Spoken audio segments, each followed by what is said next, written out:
we need some outside universal threat to make us recognize this common bound. I occasionally think how quickly our differences worldwide would vanish if we were facing an alien threat from outside this world.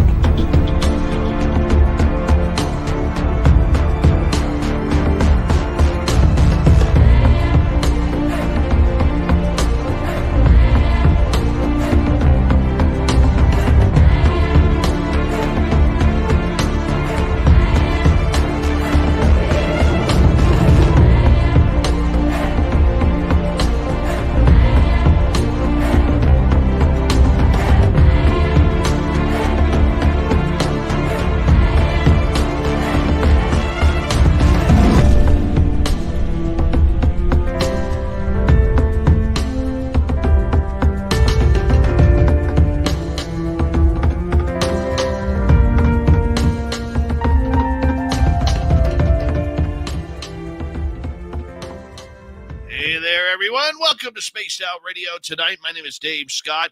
Marla Ventura was supposed to be here, but I made a big oops. She is having back surgery and then recovering from it, so she will not be here this month or next month. But nonetheless, we have to step up. And I couldn't think of anybody better, considering this situation that's going on in the UFO world, than my good friend Samantha Mowat, who will be joining us tonight. Dirty Filth will be doing the cartoons. And all of you are in here as well. Race fan in the gold medal position. And B takes home the silver with Magneticus, bringing home the bronze. Logan L, pardon me. Big Dog, how you doing? It's been a while, Big Dog. Yeah. You know what? Big Dog is going to be signing autographs after the show. Line up to the left of the studio. Line up to the left of the studio. He is only signing shirts if you're wearing an SOR shirt. That's it. Awesome Man Palmer, nice to see you. Nightmare, thanks for coming on in. Lisa C., Jules D. Cohen, David Paulson. Nice to have you all here. Hi, Samantha. Good to see you.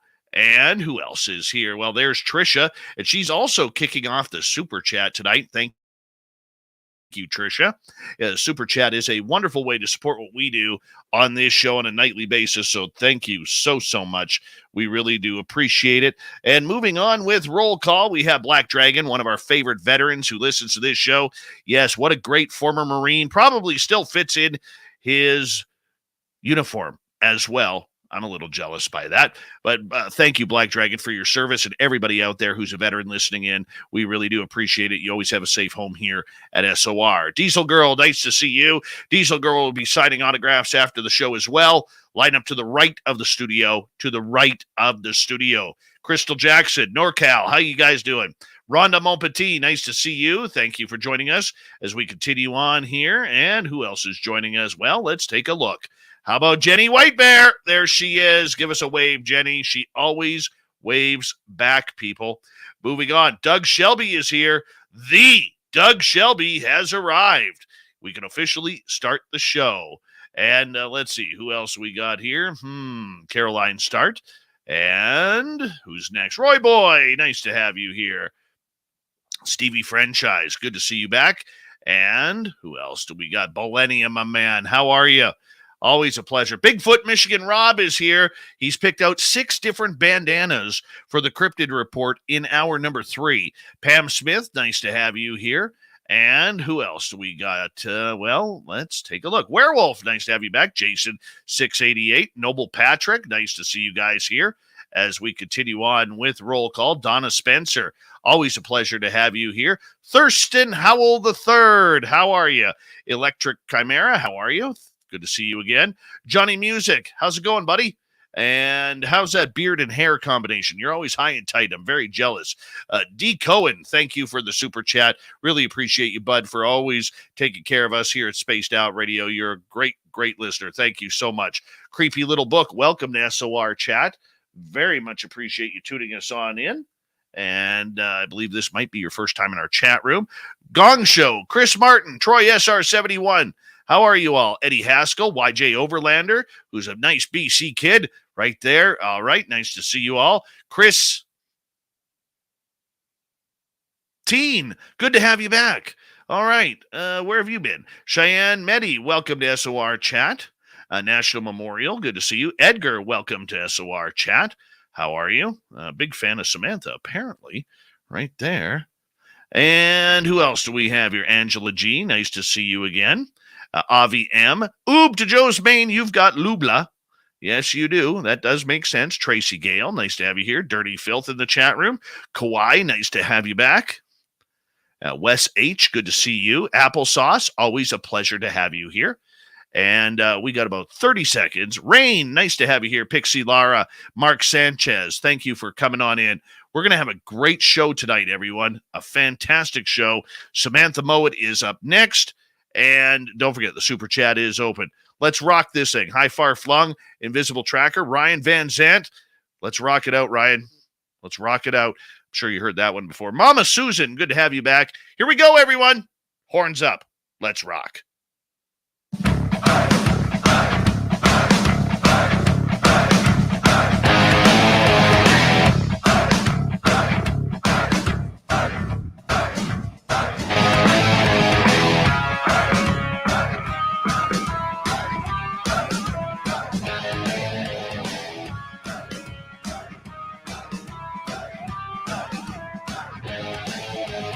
From the mountains of central British Columbia to you listening around the world, this, my friends, is Spaced Out Radio. I am your host, Dave Scott, sitting in the captain's chair of SOR headquarters.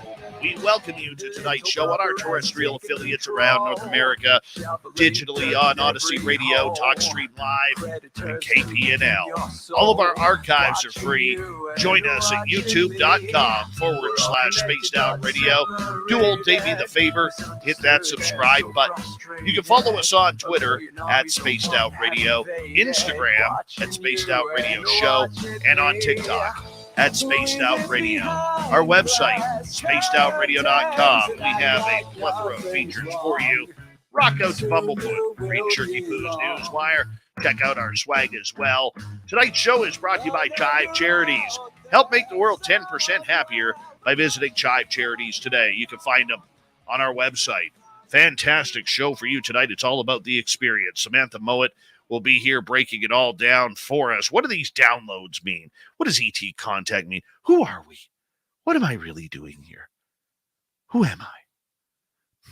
Samantha will take it all over here in just a couple of seconds. Then in hour number 3, we got Swampy with another spooky Swamp Dweller show.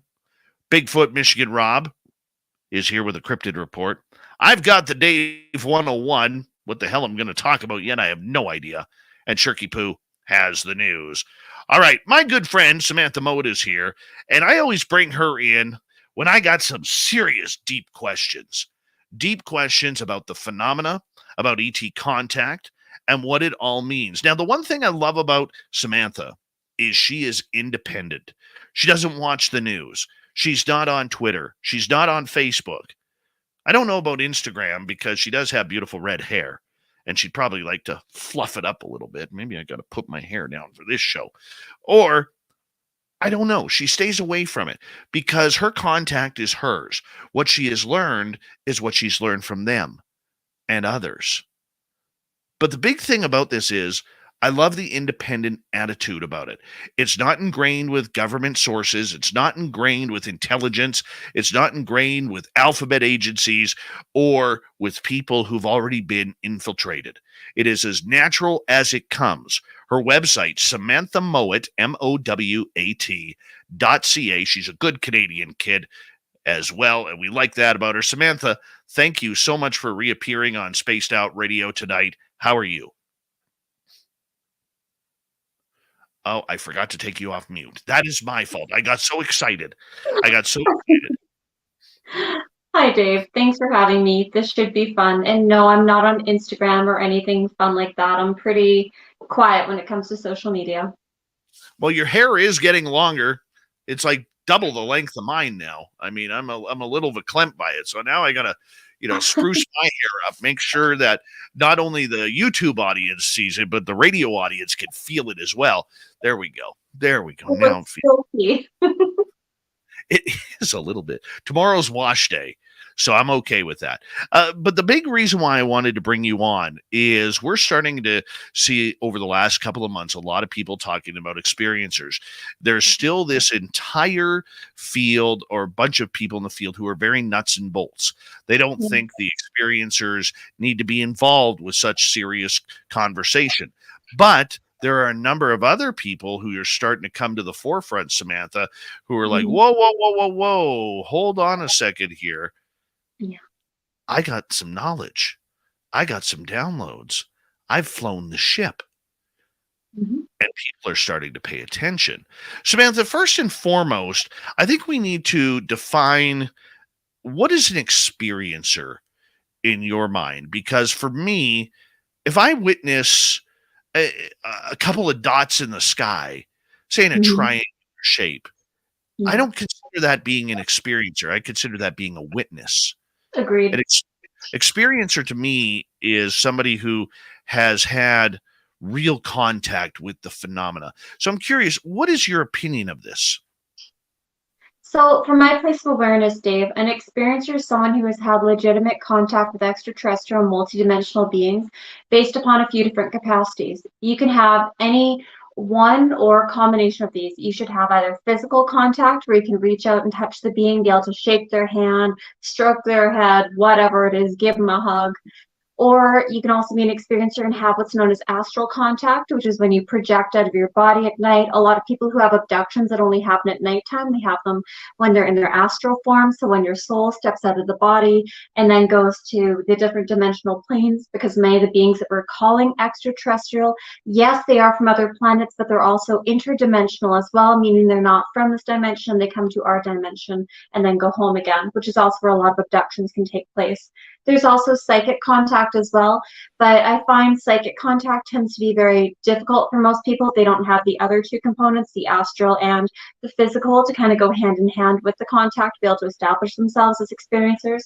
However, I have found on TikTok there are a lot of people that are identifying as experiencers through their channeling experiences with their psychic contact. So I do think that is another level of experiencer that we're seeing develop within the world at this time, is people going through the psychic downloads, the channeling aspect, the connecting into many of the different beings and groups of beings such as the Ashtar Command, the Galactic Federation of Light, so on and so forth, who are having an interest in interacting with humanity, more of the individual levels, not just the world governments, not just the New World Order, not just the larger alphabet organizations. They want to interact with the individuals to help disassemble the system that we have in place here. And I think that really describes and defines it well. But Mm-hmm. I think everybody wanting to get on the bandwagon of ufology right now, because it is a hip thing, it is a popular thing, it is something that a lot of people are growing into and want to be a part of. I think they're starting to throw around the experiencer word a little bit too often. And it's, we Mm-hmm. got to redefine what that opinion of it is. You're a lifelong experiencer. I'm an experiencer that only knows the last, let's see, 11 years, Yeah. even though you tell me different, right? But nonetheless, uh, and I'm nonetheless, Mm-hmm. those experiences define how you approach this subject, because as an experiencer, I tend to think that we look at this subject differently. We look at it with more open eyes, more vision, more colors. How would you describe how an experiencer is looking at the phenomena overall comparatively to someone who maybe not an experiencer but has interest? Okay, so when you're looking at it from the place of awareness from an experiencer, most experiencers have some degree of psychic abilities, whether they're claircognizant, get the downloads of information, empathic, the ability to read into the energy of the room or the beings that are coming around them, or the aspect of having like feeling a craft nearby. Like when you and I first met, Dave, you could feel the craft as it was coming closer because you're sensitive to those subtle vibrational fields that are being emitted not only by the ET technology, but also by the individuals that are inhabiting the craft and, driving it or flying it. And so I do think that's one area that experiencers are a little bit different than people that just have an interest within the subject. Although I do greatly appreciate the work of researchers and how they are trying to understand the nuts and the bolts, I truly believe that they're not going to have a good understanding of what all this information means unless they go through contact themselves, because they don't understand the mentality behind the beings who are flying the craft. They don't understand the way that their technology works or how to interact with it, because they don't have the same genetic capabilities necessarily activated to be able to interact with those craft and truly understand them. Does that make sense? It makes sense to me, and I believe it would make sense to the audience. You're very clear and cognitive when it comes to that. Yeah. But the idea behind this is, and the reason why we need to have this conversation is I do believe that there are many different groups that are really starting to take notice of what is going on above us from different dimensions, from inner earth, from different time zones and timelines and everything like that. And there's a great debate right now, Samantha, of where are these things coming from? Are they coming from space? Are they coming from different dimensions, time travel, inner earth, like I said? And this is confusing a lot of people when we could say the answer is everywhere. That would be the correct answer, because they're not all just coming from one location. It's not like you can just go to some of the planetary locations. Like if you were to talk to a Palladium being, as I've stated in the past, and you were to take human technology, even if it's the Black Op program technology, where they can go from here to, let's say, Orion or the Pleiades and go to those physical locations, they may not actually see the civilizations that are there, because many of these civilizations, such as the Palladiums, for instance, are interdimensional, that are coming from a different dimensional plane, coming over to our dimension. That's why their technology isn't necessarily nuts and bolts. Why some of these beings have energy craft, and why they have craft that's actually made out of vibration and more organic. It's not necessarily metal in the same way that our airplanes are, or our technology is, that is shared with the public. And that's part of where I look at the aspect to do with the people that are more interested in the nuts and bolts, and I think they'll have a harder time really wrapping their head around the multidimensional and interdimensional aspect of this. Because if you look at how, when you move up the dimensional planes, and each dimension, of course, is oscillating at a different vibrational rate, and the higher the dimension, the faster the vibrational rate, they won't necessarily understand that, hey, in order for me to have contact with these beings, I have to shift my vibration, whether it's shifting my vibration when I astral project out of my body to interact with some of these beings, or I have to have my vibration shifted by, let's say, some of the Greys or the Arcturians. That way I can handle being on craft for a longer period of time. So I think that a lot of people that are looking at this from that perspective of just the ignoring the experiencers, yet trying to understand the technology, they're disregarding half the equation and expecting to understand the answer, or to even obtain an answer, when I believe that's impossible. Well, let me ask you, how do you study nuts and bolts if experiencers who've been on the ships, captained the ships, flown the ships, claim that these ships are almost biological? Well, that's the thing. You can't look at it from a 3D Earth perspective and expect to take that same level of understanding and apply it to a to an organic matter. It really doesn't work that way. And I think, especially when you start to talk to some of these nuts and bolts people, and you were to explain to them, hey, all I have to do is look at a wall of a craft and think open, and all of a sudden there's a hole that I can walk through very easily. And as soon as I walk through it, it goes back to being a wall again. I think things like that, they won't really understand the vibrational nature of it, because it doesn't necessarily make sense to them based upon what they've been taught here on Earth. Okay, so I know I'm kind of jumping all over the place because I am kind of excited about this Yeah. topic, but the idea and the fact that the ETs are, forget the ETs for a second, that we are allegedly closer to disclosure than ever before in humankind's history. And when I look at this and I see, well, I know a lot of things, but I can't tell you. I know a lot of things, or you should see this. You wouldn't believe what I have seen. And it's not just from one person. It's from a multitude of people who are allegedly in the know, especially within the United States government. My question to you is, are they in the know? Do they really know what's going on, Samantha, and are keeping it from us? To an extent, they have a much better idea than the standard Earth human, and that's understandable given their resources and their intelligence, and that's great. But do they have the same degree of knowing that they think they do? No. Are they arrogant? Yes. And that's part of the problem that they're having. in my opinion at least. Because if you look at the way the different government organizations are handling things, they're coming at it from a very ego-based place, which means separation of self from the whole. And many of the ET organizations that are out there that are interacting with the individuals, like the woman, for instance, that works at the supermarket, or your kid's teacher, or the guy that pumps the gas, or the firefighter who, that you see racing by you on the highway, those people are often experiencers as well, and they are more likely to have contact than a lot of people that are in these alphabet organizations. Now, I'm not just saying that everyone in the alphabet organizations doesn't have contact, because quite a few of them are, and quite a few of them are experiencers, and that's completely fine. But they're less likely to receive a lot of information from the beings, because the beings are like, well, we don't necessarily want to share that information with the government. If I share it with this person, then they're going to, given their job, use that information to get further ahead within their career. And so that's why we see a lot of these beings having interactions with humans that are not connected to the alphabet organizations at all.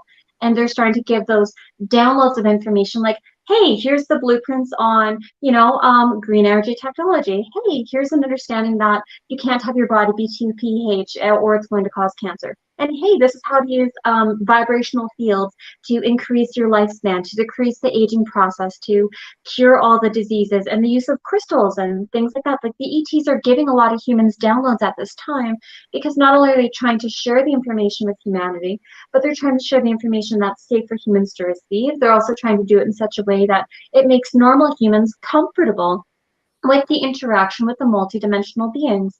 And that's why you'll see very commonly for a lot of people that are psychic, they will start interacting with the angelic beings and possibly dead people, and then they'll start to move over to more of the multidimensional aspects. So when I say the multidimensional aspects, I'm talking about your Arcturians, your Greys, your humanoid groups, things like the coneheads, things like the mushroom beings. There's a ton of different types of beings. You can even have some of the cryptids starting to come forward if you're really emitting these vibrations that are in the more higher capacity to receive the information. Even they're willing to share information with humans that they can sense are on a more benevolent path where they don't have service to self as driven within them. I was talking to someone earlier tonight regarding ET statistics, that we are hearing that, ETs are bad. We got to protect space. We got to protect this planet. This is a nefarious topic. It's biblical. It's a little bit of everything. Yet the free experiencers, their statistics show so much differently, that about 8%, that's 8, not 80, 8% of all contact is not of the good kind. Are we taking the statistics a little bit too lightly? Are we taking the knowledge that experiencers have with too much of a grain of salt? What are we doing wrong? It's not so much what we're doing wrong, so much as it's being used against us in a fear-mongering propaganda campaign. Look at any of the major media organizations in the world, Dave. Whether it's the movies we see coming out of Hollywood, Bollywood, you name it. Quite often when the concept to do with extraterrestrials and multidimensionals comes forward, they're either these gorgeous beings that we want to have sex with, or they're here to abduct us and steal our babies and to destroy our planet and take all of our resources. There's really no in between when it comes to the way the propaganda is being displayed towards humans at this time. And the reason why that's very important to take note of is that quite commonly when you are talking to experiencers, especially when they have more of that psychic understanding, and the reason psychic understanding is so important is it helps them understand the true nature of the contact and the true intentions behind the beings and what they're doing. But anyways, getting back to it, if you were to look at the experiencers and you were to look at what they're having happen with the different beings, you'll find that many of the beings, the bold majority, do not have negative interactions or intentions towards humans. Quite commonly, they're doing their best to kind of receive the information that they need. They may need to abduct someone because they're in a bloodline that gets abducted from birth until death, and then their children will be followed, and DNA alterations taking place, or the ETs are really invested in the family for one reason or another. It could be their soul family. Let's say you're an Arcturian and you've incarnated into the body, and now the beings are interacting with you and abducting you because they're trying to keep you healthy and keep you safe and receive information from you. So it could be soul contracts you have. And so if you are not at the state of awakening where you can fully understand because of your psychic abilities, get the downloads of information coming in telling me, oh, even though these beings look kind of different from me, they don't actually have negative intentions towards me. Oh, so the reason why that gray is giving me a shot in my stomach is because it's trying to prevent an issue from happening in, my uterus, or it's not trying to stop some gastrointestinal problem or whatever it is. But if you don't have that psychic ability coming forward, it's going to prevent you from really understanding the intentions of the being, which makes it so the communication is harder. And so where the governments and unfortunately the letter alphabet organizations of the world are having an easier time manipulating people is they have most people currently operating from a state of fear. And when you are in that fear energy, it is very hard for you to access your psychic abilities. And so with that, they're better able to control the narrative because people are like, well, ETs look different and we don't know much about them. And therefore, I'm afraid of them because the government, who I trust, says to be afraid of them, even though it's a very small percentage. Samantha Mowat is our guest tonight on Spaced Out Radio. We have 3 minutes to go before we have to go to break at the bottom of the hour. Samantha, the great debate, are experiencers holding on to information, or is there a cover-up to keep experiencers quiet because the media, the government officials are not ready for that kind of woo as of yet? I believe it's a combination of both, Dave. Most experiencers are willing to share their experiences with you privately, but most do not want for this to show up on their, they don't want to be posting videos about, hey, this is my ET contact. They don't want to update their Instagram feed, be like, oh, look at the blood on my pillow. I just had another abduction last night. Hashtag laundry time or whatever. I don't know. I don't do any of that, obviously. Oh, but good call on the hashtag laundry time. But you know what I mean? Like hashtag abduction, hashtag contactee. Like they're not going to think about stuff like that and be comfortable with it because there's too many ramifications for most people. It could cause them to lose their jobs at this time. They could have their spouses divorce them, their families try to commit them. It is a very dangerous thing for people to come forward with still. And unfortunately, we do see the alphabet letter organizations are playing upon that and using this as a prime opportunity to project their own narrative. It's quite unfortunate, but that will shift with time. Well, and that's why I always say, I mean, there are a ton of people here who are either searching for that social media buzz, that 15 minutes of fame, that 7 minutes of fame, that 30 seconds of TikTok of fame. And, everybody wants to go viral at least once in their life. So why not try? But the idea is it all comes down to what we said right off the bat of the show. What is an experiencer? What are we doing? How are we helping each other? How are we guiding each other? But I agree with you about that, but that's one area that I have a big problem with TikTok. Like I have a TikTok account. I haven't released any videos yet, but I do follow a lot of other contactees and people who claim to be contactees. And I have no problem calling them up, be like, great, what groups are you interacting with? Who are you interacting with? Are you meeting with the Greys? You keep talking about this information. Who are your sources? And if you are a contactee who is willing to share information publicly, good for you. That's amazing. But be very honest with people about who you're interacting with and whether you're having physical abductions, psychic abductions, or astral. Because that is the only way for us to really get true validity within this industry is if people start sharing how they're receiving the information and who they're receiving it from. Because it's very easy.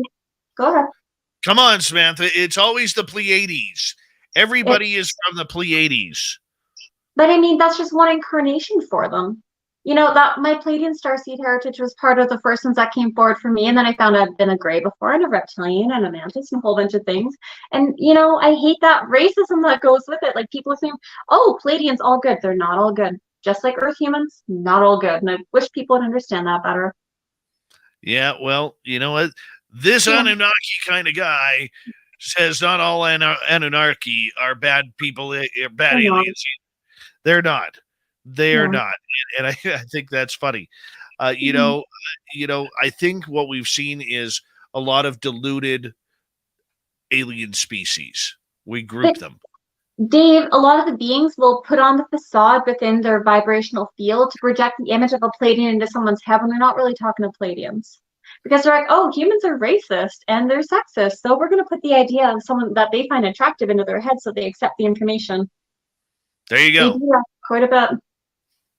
Samantha, we're going to get you to hold on right there. A fast first half hour of Spaced Out Radio tonight with our guest, Samantha Mowat. SamanthaMowat.ca. If you want to book a reading with her or talk some ET contact, go for it. She's open to the cause as we continue learning about experiencers on Spaced Out Radio right after this.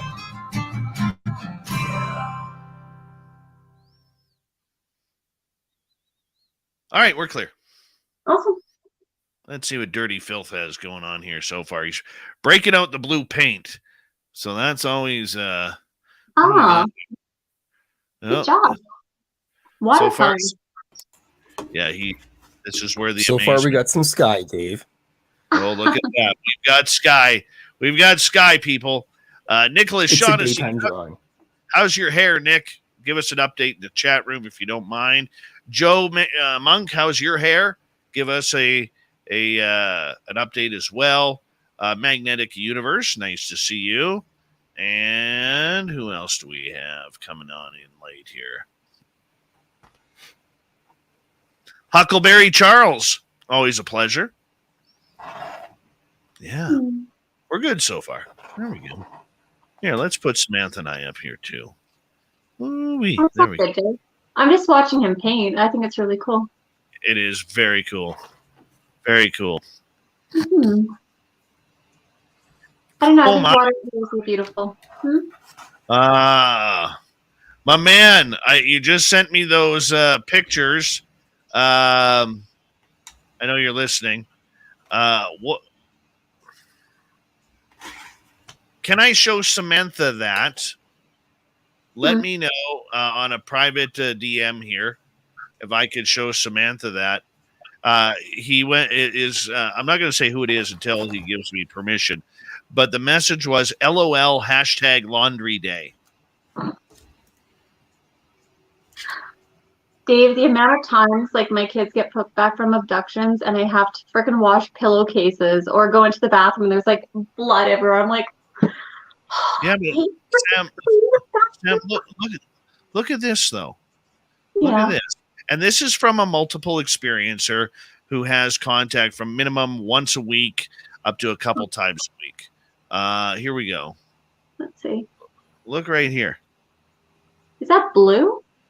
It's green. It's bluish green, like aquamarine color. That's cool. Let me What is it? Like an ectoplasm? I don't know. That's cool, but I've never seen it bluish green before. Interesting. I know. It looks really cool. So let's stop that right now. Thanks for sharing. Cool. Yeah. So that's kind of interesting. Yeah, I've never seen it bluey green before. I mean, unless it's something that you ate that they gave you that you threw up. I mean, that could be bluish green. But Chris Holm, one of the nicest listeners we have, he was at our Vegas party. He's like, I like Samantha on the show. She is fun. Thanks, Chris. That's sweet. All right. Who else? Latro is here. And I got to sing here for a second. Mr. Cowley. Dun, dun, dun. Welcome back to the show. Oh, Mr. Cowley. Dun, dun, dun. Loves his spaced out radio. There we go. That's all I got. Viva Mexico UFO 55. Welcome back. Haven't seen you in a while. I am not wearing a wig at all. This is my growth spurt here. It's beautiful, Dave. Baywatch. Well, you know what? I can't flip it like you can, so. That's okay. You know, I'll do fairness. You part it when you're wet. What? You get those long ponytails. I don't. I just cut like 4 inches off my hair. It was a lot longer. Oh, I wish I could cut 4 inches. Why don't you oil your hair then? Like put rosemary in it or anything like that. It's so good for your hair. That works too. Does it have rosemary? I don't know. I can't. That writing is too small for me to read. Story of my life. This one has sweet almond and jojoba oil combined with peppermint, rosemary, cinnamon, and cedarwood oils. So those that all just make it smell good, but lavender oil and rosemary oil are great, especially if you're having any like hair thinning, hair falling out, stuff like that. So you should even add things like straight rosemary oil into your shampoo to increase the thickness of your hair. Nicholas, aka Dirty Phil, there, he's wondering if it would work on his chest hair. Yes, it could. With that being said, if there are areas of your body that you don't want to grow hair, I'd be very careful having straight lavender oil or rosemary oil going to those spots. Oh, what am I doing? I'm hitting buttons here and I'm forgetting what I'm doing. Okay, we got like 5 seconds. Chris Holm, thank you for the super chat along with Phil, T2E, D. Cohen, and Trisha. Here we go, everyone.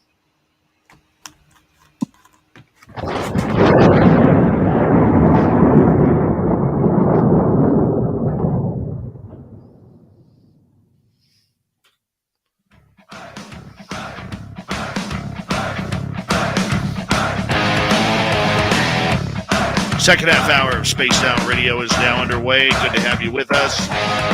My name is Dave Scott at the captain's chair of SOR headquarters. I want to remind you that if you've missed portions of this show or others, check out our free archives at youtube.com/Spaced Out Radio. Do old Davey the favor. Hit that subscribe button. Our website is spacedoutradio.com. We have a plethora of features for you. Rock out to Bumblefoot. Read Shirky-poo's Newswire. Check out our swag as well. Follow us on Twitter at Spaced Out Radio, Instagram at Spaced Out Radio Show, and on TikTok at Spaced Out Radio. Experiencer Samantha Mowat is here. She's one of our Experiencer insiders when it comes to all things that people who have had ET contact go through on a daily and nightly basis. So we're breaking down how important the Experiencer is going to be moving this whole controversial movement called disclosure forward. Samantha's website, SamanthaMowat.com.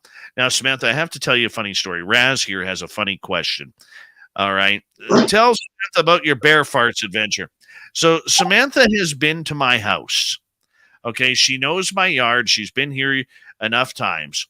And you know how my backyard kind of dips down and then goes flat into the green belt? Well, old Davey the other night decided to step out during one of the commercial breaks for some fresh air. And I swear to God, there was a bear farting in my backyard. And it sounded like, remember the days when you would put like a hockey card in your wheel spokes? Yeah. Okay. Well, the first one went about 10, 15 seconds. The second one was about half of that. And the third one was maybe a second and a half. All right. And that's the way it kind of broke down. And I'm staring into my backyard. I'm just yelling, really? Really? I'm right here, you know, but I honestly think it was a bear. I really do believe it. Yeah. Oh my God, sorry. I've never heard a bear fart in the woods. Okay. I've never heard it. I don't know what it would sound like. I'm assuming, because the only two animals really running around or three animals running around at night here, we would have black bears, deer, or mountain lions. Yeah. So, I just can't picture a mountain lion sounding that strange while breaking wind. I just can't. I don't know. I haven't spent enough time with any of them to hear them farting. Oh, thank you. I needed that. I don't know. I don't know, but it's just, hey, that's what I'm going with. I believe it was a bear, and I don't picture a cat doing that. I figure, any cat making that noise, it would be upset, and it would be like hissing at itself or something like, giving itself a little bit of hell for making such a bad noise. But that's just me. You're probably right. I mean, I don't know about you guys, but we're already in the beginning parts of autumn up here, Dave. And I know I'm like a few hours north of you, but we definitely have our leaves starting to transition, and like apples are like my crabapple trees starting to shift over. So I know the bears will be coming soon. It's pretty entertaining. Yeah, my little bear hasn't been back this year yet. I'm waiting. Nice. I'm dangling the boy out there just to see, if I could get a bite or something like that. But I haven't seen him yet. Haven't seen him, but he should be around here anytime. Oh, yeah. Anyways, let's talk some aliens here. Samantha, there are a lot of people who make a lot of what many people would call outlandish claims. Claims of getting binary codes downloaded into their minds, shapes downloaded into their brain, hearing certain tones and sounds that put them in a trance. People claiming that they've walked aboard UFOs and seen Sasquatch and werewolves and dogman and other sorts of aliens. People who've gone on board a craft where they see this orange ball, and the next thing they know, they're in a ship that's 100 feet long at least, or flying the craft themselves. There is a lot of stories about this going on right now as we speak, and a lot of people making what those who claim to be sane would say is psychological problems. Now, people who are experienced know a little bit differently, but how do we tell the real stories from the fake ones? Because I think there's a real disconnect between the community that is experienced and the community that isn't, but doesn't believe what the experience is all about. So when it comes to anything to do with our spirituality, psychic abilities, ET contact, or any kind of multidimensional contact across the board, there's a few things that we need to do to kind of keep everybody safe. We have to look at the person who's sharing the information. And this is going to sound I'm just going to be very blunt.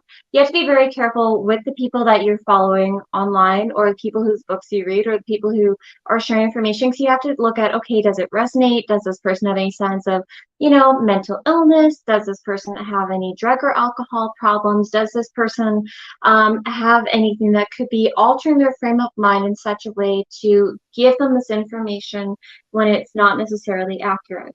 And I know that a lot of contactees, abductees, experiencers, MyLabs, and MKUltra survivors, many of them do go on to develop drug and alcohol problems and, psychological problems. I understand that. But you do have to really take into consideration that there's a very fine line between psychic abilities and mental illness, because you can be very, very psychic, but mental illness can be somewhere where there can be a bit of an overlap. I've noticed that some of the most psychic people that I've encountered either have things like bipolar, schizophrenia, things like that.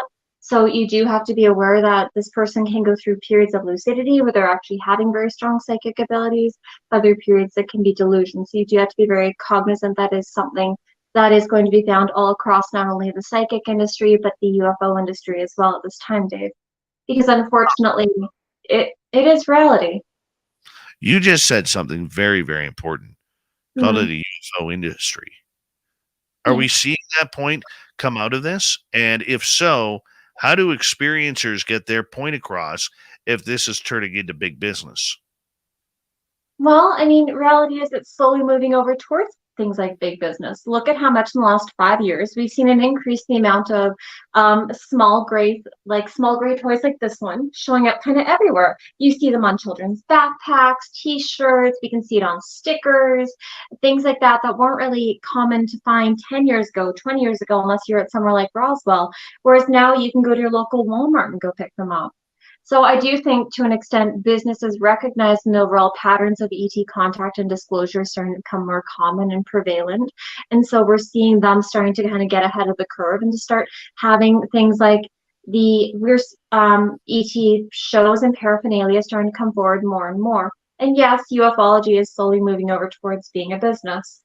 And do I think that you can go to Walmart in like 20 years' time and get an abduction? No. But I do think that you're going to see things associated with abductions being, advertised and kind of marketed towards your people in the future. Okay. So if that happens, that says that right now there is major plans for major business going on within the world right now. And what scares me, and we've talked about this a couple nights already this week, is that shows that just a handful of people right now are in control of the destiny of 7.75 billion people on this planet. I agree. Unfortunately, we do have a very small group that is overall leading the path the majority of us are taking. But I do believe, based upon everything that we're being shown, Dave, like we are going through an awakening process. they don't, even though they have a lot more control now than they did 50 years ago, they also have a greater, in one sense, resistance than they've ever had previously. We're looking at an awakening that's on par and going to be greater in strength than that we saw within the 1960s and the 1970s with the spiritual awakening at that time, the one that was derailed through the use of drugs, propaganda, war efforts, things of that nature, to help put humanity back into an asleep type state, which they did a really good job of it as far as like getting humans derailed. We kept the drugs but lost spirituality. But we're coming into that spiritual state again. And we're seeing with this coming forward with the children, like the new children that are born, the star seeds. We're seeing it with like, the younger generations. They're all really better connected and have a much greater intuition than I had at their age and you had at their age and many of us had at that time. So I do think that is something they're not going to be able to stop this time. So even though they may have a lot of control now, I don't see them having a tremendous amount of control forever. So I don't think we need to be too stressed about it. Well, okay, if the public doesn't need to be stressed, what if this is a government agenda to put weapons in space, to put, to guard space from extraterrestrials entering? There's a lot of money in the next frontier. Mm-hmm. Yeah, there is. But Dave, they already have weapons in space. Look at the black operative programs that we have, whether it's, the black op programs that have the MyLabs going for their 20 and backs or 10 and backs or 5 and backs. We know of a lot of people who've gone through those programs who are being utilized in a soldier type capacity, in a weaponry type capacity, to keep a lot of these beings at bay, to stop a lot of the larger ships from coming in, to chase the UFOs that come down here and go over top of our cities. It's not necessarily for our best interest that they're doing this. No, I understand that and appreciate that. But do those in the know have an understanding that maybe who they are dealing with is much different than what many of the experiencers are dealing with? I think it's a possibility, but I do think they have a much greater awareness of the different types of ET races that are coming here on not only an extraterrestrial capacity, like a physical capacity, but also a multi-dimensional capacity. We know that they're able to travel interdimensionally. A lot of these people that are in the ruling families that have the access to technology because of the connections they have to certain bloodlines of ETs as well, who are better monitoring and directing them and giving them instructions on how to navigate Earth and how to control Earth. That is just a very simple fact as far as I'm concerned, at least one I think should be very common knowledge, at least at this point. And when we're looking at that, Dave, it's not humans that are actually in control. The humans that we think are in control, the alleged ruling families, they're still just puppets for some of the ETs that have these planets. So it's ETs against other ETs. It's difficult. Do you believe the reptilians have an agenda here? All the ETs have an agenda here. Absolutely all of them, the reptilians included. Yes, we have a lot more people of higher percentages of reptilian DNA that are in positions of power, authority, and leadership on this planet than any other race. But we still see other ET races that are working with the different human governments as well. It's not just the reptilians who are the bad guys here. We also have some humanoid groups, such as the Aldebrowns, which are causing problems for us. We do have some of the tall grays that are being problematic as well, and some of the small grays and some of the reptilian grays. That's not saying all of them, but it's certainly enough of them that these government agencies are quite aware of them and aware of the problematic nature that they're creating. When we're talking earlier, go ahead. No, I'm just listening to what you're saying. Oh, all I was going to say is that earlier when we were discussing the small percentage, you said, I believe, 8% of the abductions that are of a negative nature. Some of the abductions that we have going that are negative in nature are just, crimes of opportunity, so to speak, where you're not necessarily someone abducted from birth until death. Sometimes they just happen to people who are, in the wrong place at the wrong time. But some of these abductions are also happening to people on a fairly consistent basis, because of the way, like the contracts that we have in place with some of the groups, with our governments that have kind of sold the rights to have access to certain percentages of humanity for their genetic material. And so I know some of the governments are shooting themselves in the foot for having done that one as well. Very true. Very indeed. Thank you for that. Samantha Mowat is our guest tonight on Spaced Out Radio, ET, contact, alien abduction, and whoever else wants to get involved and play with the extraterrestrials. Samantha, the one thing that I have noticed regarding this is we're starting to see a lot more people who are close to these government characters coming out as experiencers, supporting what we see going on here. Is that part of an agenda, or is that all part of the fact that it brings popularity? Tell me about it. Or are they connected as much in the, how can we put it, the government alphabet agencies as well? Well, I think with certain ones of them, Dave, you will have people coming forward that are being directed by the government agencies saying, hey, look, you work for us. We know you're a contactee. Here's information that we want for you to release. And we are going to give it to you and approve it in certain increments and allow for them to kind of stay more in the public eye for that reason, because then they can control the narrative of what's being released.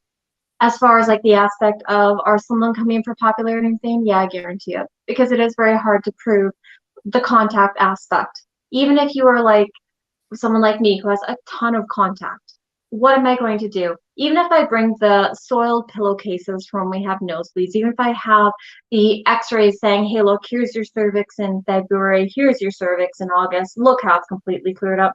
People are still going to find stuff like that dismissive. And even if you were to have, camera footage, well, people still dismiss that too. And so when you're looking at the ET aspect in regards to contact, it is very hard to prove or disprove when people do have contact. So yes, we are going to see some people claiming to have it who are just looking for fame, which I think, what a stupid thing to want to be famous for. I'm sorry. There are like a billion interesting things you could be well renowned for, but ETs, come on. No. You don't want to be famous for ETs? Come on. Come on. I don't want Who to be you famous. are. I want to farm in the middle of the woods and for everyone to leave me alone. That's my idea of a good time. Well, you know what? It is something that is going on. And now all of a sudden we're starting to see, people who have been in this field on a government level for a number of years starting to come out publicly about their own contact. Recently, Jim Semivan came out, even though the story is pretty old. I mean, this is a guy who's been in this field for decades, worked with Robert Bigelow and the government, and he came out publicly a few weeks ago talking about him and his wife's abduction with little alien grays in their bedroom. And now top scientist at Stanford University, Gary Nolan, has recently come out publicly that he has had ET contact since childhood.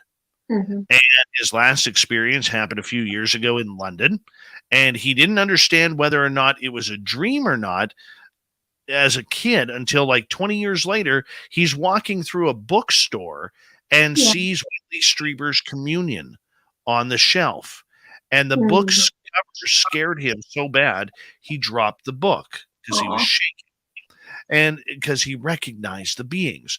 What does this say about these government officials starting to come out now as experiencers when for the last 20, 30 years especially, they have done everything to try and cancel any experiencer whatsoever? But Dave, that goes back towards the narrative that we talked about, where they can have control over how the narrative is being released to the public and determining how people are going to view them. That's all it really comes down to. And, the people like the two gentlemen that you're talking about, they could be getting, downloads from the beings they work with saying, hey, it's time to start sharing your experiences. They could be going through the awakening process. They could feel compelled in themselves to do it. And so it's fine if we have experiencers coming forward, but you do have to take into consideration things like, are these experiencers my labs? Have they gone through the aspect of programming? Have they gone through any of the, anything from super soldier programming to the alpha through delta programming? Because that can determine the spin that this person also puts on their contact experiences as well. Because a lot of the programmed individuals are also going to be the ones that are coming forward. Makes sense. But does that make for a healthy ufology if the people who are now studying it, some who've been in a number of years, who were there, a part of the program that was shunning and quieting experiencers, are now coming out as experiencers. Is that good for ufology? But Dave, we can't gauge whether that's good for ufology or not. We do have to take into consideration, did this individual do things that shamed ufology? Did they do things to shame others who were coming forward? Because we can't judge people based upon the industry that they're in, because we have to judge them by the individual. It's not fair to be like, well, you were with this organization and therefore you're probably, evil, or you don't deserve recognition when we have all these other people talking about it. Because that's not really fair. It's good that they're having the bravery to step forward, but even them doing so will not be without ridicule. No, and I can see that, and I can understand that. But one of them, like if you take Jim Semivan, who's been pretty much a god in the black projects regarding these type of phenomenon, I think it's good that he came out publicly. I do. But in reading between the lines, what I'm trying to figure out is, what's the reasoning? Okay, he was there when Rick Doty was, in the same timeline when Rick Doty was torturing Paul Benowitz to death. He was in that clan of people who was there when other experiencers were being told to keep quiet. We don't talk about this stuff. If you ever want to see your family again, all that kind of stuff. He's old enough to be there. Hal Puthoff as well. And I know you're not familiar with these names because you are independent. But the idea behind it is just a little unconscionable, if you ask me. It's almost hypocritical. It is. Based upon everything you're saying, that is hypocritical action. And that's not okay. But as much, I'm glad you're bringing it up, because that is one of the best things you could do for people, is to help them have awareness of, hey, look, this person ridiculed people about this in the past, and now they're coming forward about it and speaking about, their own contact, which is, I'm glad they're speaking about it, but they do need to make apologies for their actions in the past. In the same way that if a child misbehaves, we need the child to apologize. It's the same thing with adults, and the same rules apply. Well, we can only hope. We can only hope that it shows, hey, people can change. We shouldn't say that people can't change. People can change.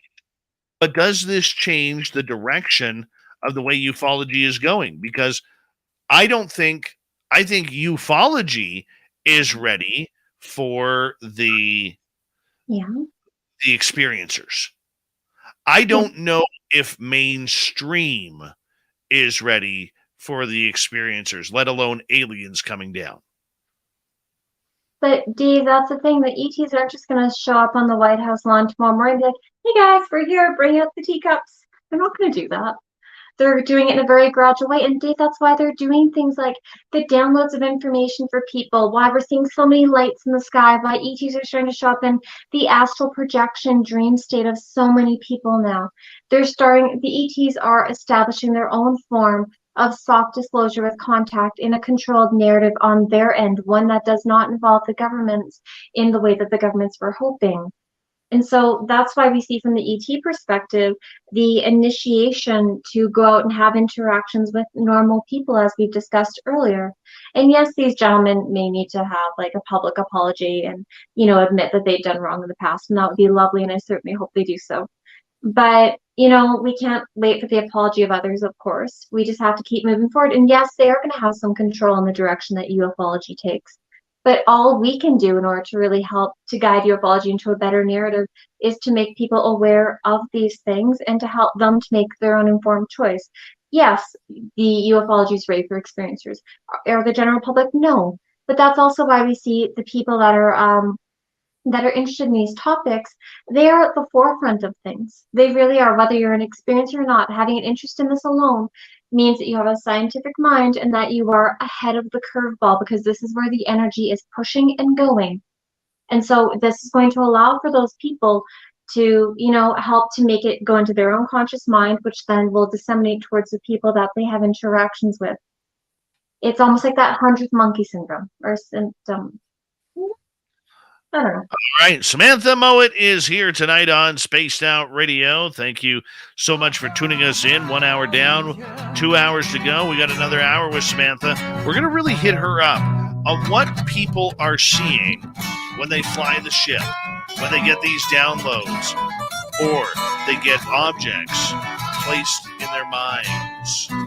What does it all mean? SamanthaMowat.ca is her website. We'll be back right after this.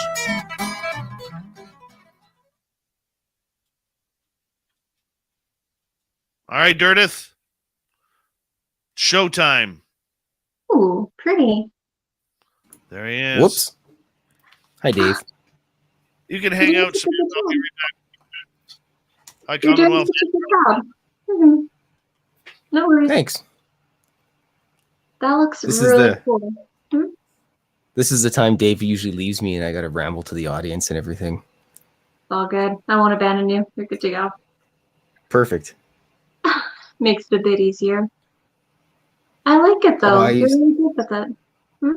I used to be terrified when I first did it. I was just sweating bullets all the time. Aw. That's okay. I got over it. You know, It's a ton of fun. go ahead. It's a ton of fun.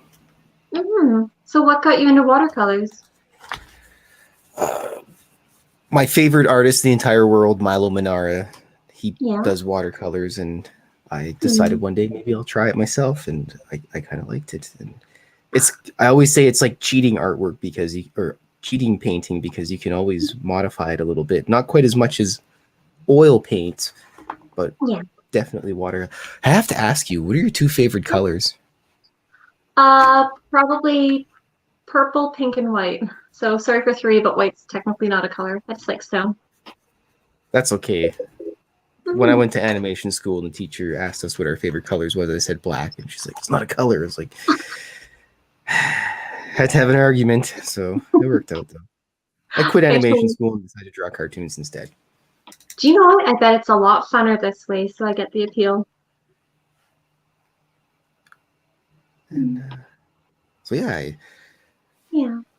basically drawing a picture of you chasing down an alien who's being beamed up by a ship, That's and you're saying, hilarious. "Wait, leave some physical proof," and it's too late. The alien's already got the beam on him. He's going up. That's Little gray hilarious. alien with his I little love spacesuit gray. on and everything. That sounds so cool. I liked your creativity with it. It's entertaining.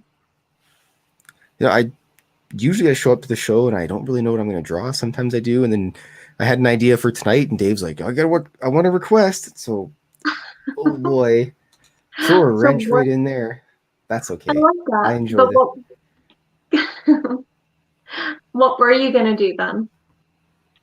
I was just going to draw a bunch of different ships floating around in space. That sounds Just something cool. different that I don't normally do. Usually I draw characters like this. And Yeah. that was sort of the plan. Just to have But fun with even- it. Yeah, even so, when I'm Yeah. when I'm sitting in the green room or whatever, Dave and the guest will be talking, and then they just say something, and I go, "Ooh, I got to draw that," and I just throw everything I had out the window and draw that instead. That's awesome. So you just kind of play with it. Why not? Definitely, I enjoy it. It's good. It's the best skill that I own in life. Honestly, if you ever have contact, you can always offer to paint something for the ETs. They'd probably love it. If I ever met aliens, I would totally say, "I'll go to your planet and draw cartoons." Forever. Let me leave a note for my cats, for someone to take care of my cats at least. I love that.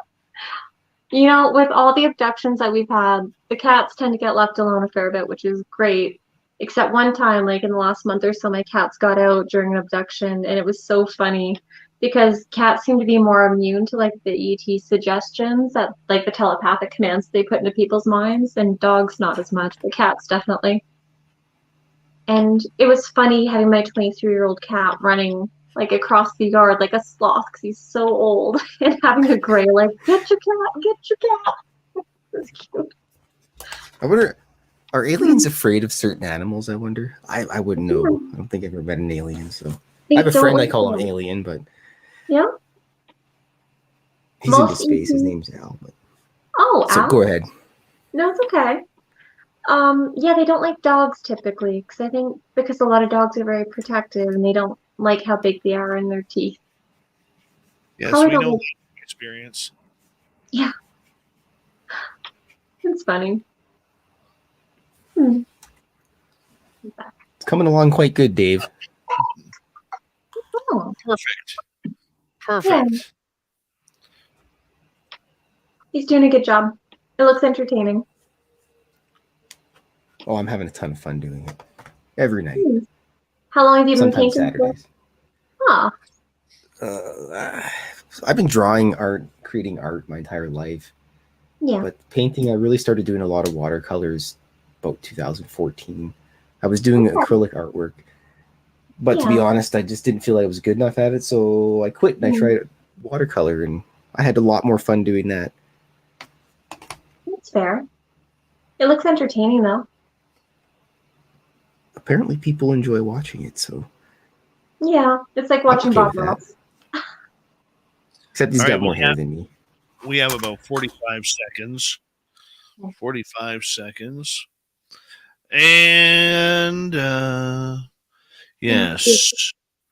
Big thank you tonight to Lara, Chris, Phil, T2E, D. Cohen, and Trisha for the amazing super chats. Thank you so much for your love and support of Spaced Out Radio. We very much appreciate it. And we're going to get going here momentarily with Samantha Mowat. And hey, Ryan Van Zant, rock and roll, buddy. Rock and roll. Dirty Filth, you're muted. That's awesome. We got 10 seconds, and we are going to make this next hour a lot of fun, so stay with us. Here we go, everyone.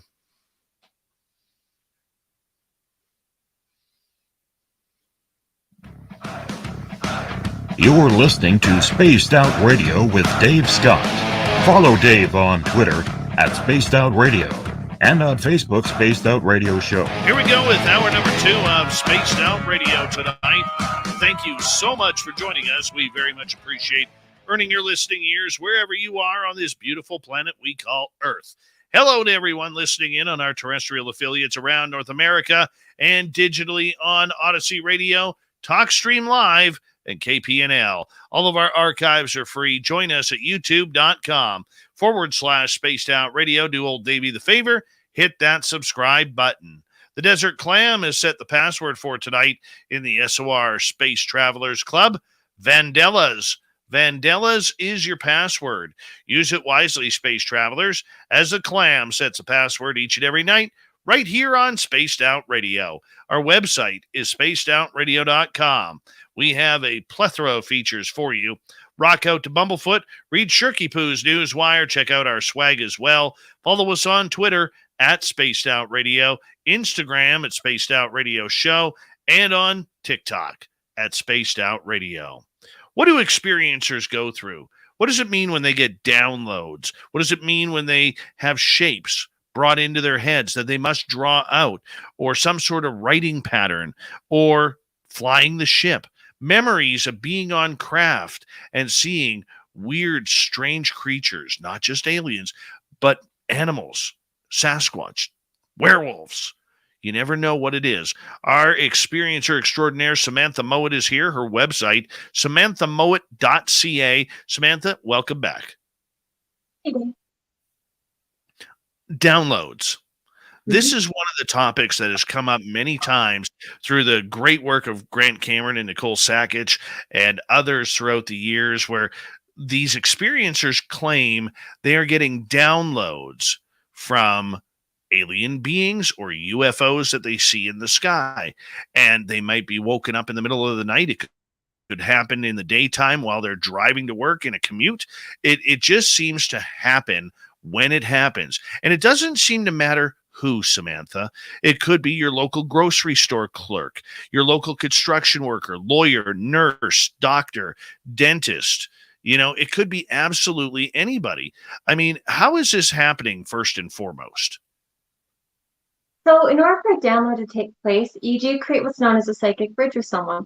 So for instance, Dave, if an ET wanted to give you information, all it would think is about you, and it would think about Dave and Dave's aura and Dave's vibration. And then it would focus, once it knew that it had what's known as a link, so a connection between its auric field and yours, it would then start to send the energy of the information into your brain. So quite commonly with downloads, they come what's known as a box. So that means kind of like a lump of information arriving all at once rather than a linear sentence. And that's why when we see people talking about like, hey, I got this download of like this mathematical sequence, or I had this download of like these images that came forward and they feel compelled to draw it. One of the most famous references of a download coming into someone's mind, at least depicted in the media, is through Close Encounters of the Fourth Kind, I believe it is. And that gentleman repeatedly creating that potato structure of, you know, where the ETs wanted him to go. And the woman having the same download going forward into her mind, showing her, you know, the exact same natural structure, and then she's painting it over and over. And downloads are an interesting thing because sometimes when you receive a download into your brain, you can actually hear the frequency pitch, which is when you get that really weird ringing in your ear that kind of like comes in that suddenly hits you on one side of your head, then you can start to have like information coming forward. And if you're more sensitive to the vibrations, then you can actually start to feel, hey, I'm getting a download from insert group or insert individual here. Because if you have a very close relationship with a certain group of ETs, you tend to be able to recognize their vibration. And if you're very close to one in particular, you can recognize if it's that one in particular sending you the information. Okay. How do they choose people on who to download and who not to? So they do tend to observe a lot of humanity, and they know which humans are mentally more psychic because you can look at, for instance, a lot of these beings are quite psychic. So they can not only look at your auric field to get an idea of, hey, that one's got a lot of indigo in their aura, therefore really more clairvoyant and more psychically focused. Hey, look, this one has a lot of indigo with blue, so we know that they're really good when it comes to communication on a psychic level. So they look at some stuff like that very quickly. Quite commonly, a lot of the people that are getting downloads at this time, they're going through the awakening process, so they're starting to become more psychically sensitive to the vibrational fields that are around them and more likely to, you know, walk into a room and sense an auric field of like a dead person or someone who dropped their energy there or whatever it is in that capacity. And with the ETs, when they notice that someone's going through the awakening or they're already having gone through it and they're, you know, more kind of psychically capable, they choose those individuals because they can actually receive the information that is being sent to them. If they were to choose humans who, you know, are more psychically stumped and who aren't going through the awakening or very much so indoctrinated and programmed, then those humans, no matter how many times they receive the download from the beings, are not going to receive the information clearly, and they might not receive it at all. And so the beings tend to choose humans that are more psychically capable. All right. So the fact that they are choosing the ones that are more psychically capable, the reason why I asked that, where it seems a little, I mean, it makes sense. Don't get me wrong, it makes sense. However, when you're doing, Jill who works two jobs, one in the morning, one at night to feed her family, or you look at John who is a hot tar roofer, or you know Danielle the doctor, or whoever it may be. These are ordinary people. Why download it to ordinary people when most ordinary people, the way the government is with a military industrial complex, really doesn't listen to the people? It's more about listening to what they can learn, what their military is telling them, what their scientists are telling them, or their own police officers or agents. Yeah. Well, a lot of the beings, as we discussed earlier, are starting to give more information to normal humans as an attempt of kind of going around the governments, going around the beings and people that are in charge of this planet, and kind of disassembling the structure that we have in place by giving information to the humans and starting to develop relationships with them. More of like a platonic working relationship, information giving and receiving type of relationship. That's part of what we see going on with the ETs. And sometimes the downloads people get, don't necessarily make sense to them. They could be shown events that are happening around the world, such as natural disasters, or they may be shown events that are going to happen in the news, or sometimes they'll receive information about things that are near misses for themselves, warning them not to go to certain locations or not to ingest certain products or not to, even use certain products on their skin or eat certain foods because they're just not healthy. The downloads that people are receiving are very diverse, Dave. It's not just downloads about sacred geometrical patterns that are here to help activate their DNA and wake them up. A lot of the downloads people are receiving actually start off on a more mundane and relatable level, such as telling them, hey, look, don't eat McDonald's. It's not really food. You can't technically call it food. Hey, don't go and use those products on your skin. They're hormonal disruptors. Like, they're getting a lot of these smaller downloads from the beings on a more frequent basis, but the ones people tend to take note of and that kind of blow their socks off are the ones that are of that more intense nature, whether it's the prophetic warning ones about tsunamis or earth disasters or things like that, or even to do with things like, as you talked about, downloads to do with physics or that are like mathematical equations or binary. Yes, Taco Bell is unhealthy, but Dave said they have a really good Slurpee drink that apparently I need to try at some point. But, looking at how these downloads go, Dave, a lot of people receive small downloads first, and then they start to, as they start to pay attention to their downloads, the amount of information they receive within the download actually increases with time because the psychic radio receiver that we have within our pineal gland within our body, it starts to be able to handle larger amounts of these frequencies, which means they can receive more information and have more direct communication with the beings. And that's why we're seeing a lot of people having smaller doses of downloads at increasingly frequent intervals. Okay. So what does it mean when, people are getting binary codes downloaded into them and they don't even know what binary code is? Yeah, but if you get a code like that, write it down because you can translate it after. Binary, it's an interesting one. It's not one that I've had before, although one of my children has seen binary zeros and ones when they were sick and they saw the matrix type energy all around them. So, although granted that child did see it horizontally, not vertically, but that part is neither here nor there. But getting back to it, when you're getting stuff like that, it's because that is a more raw form of information being given to you.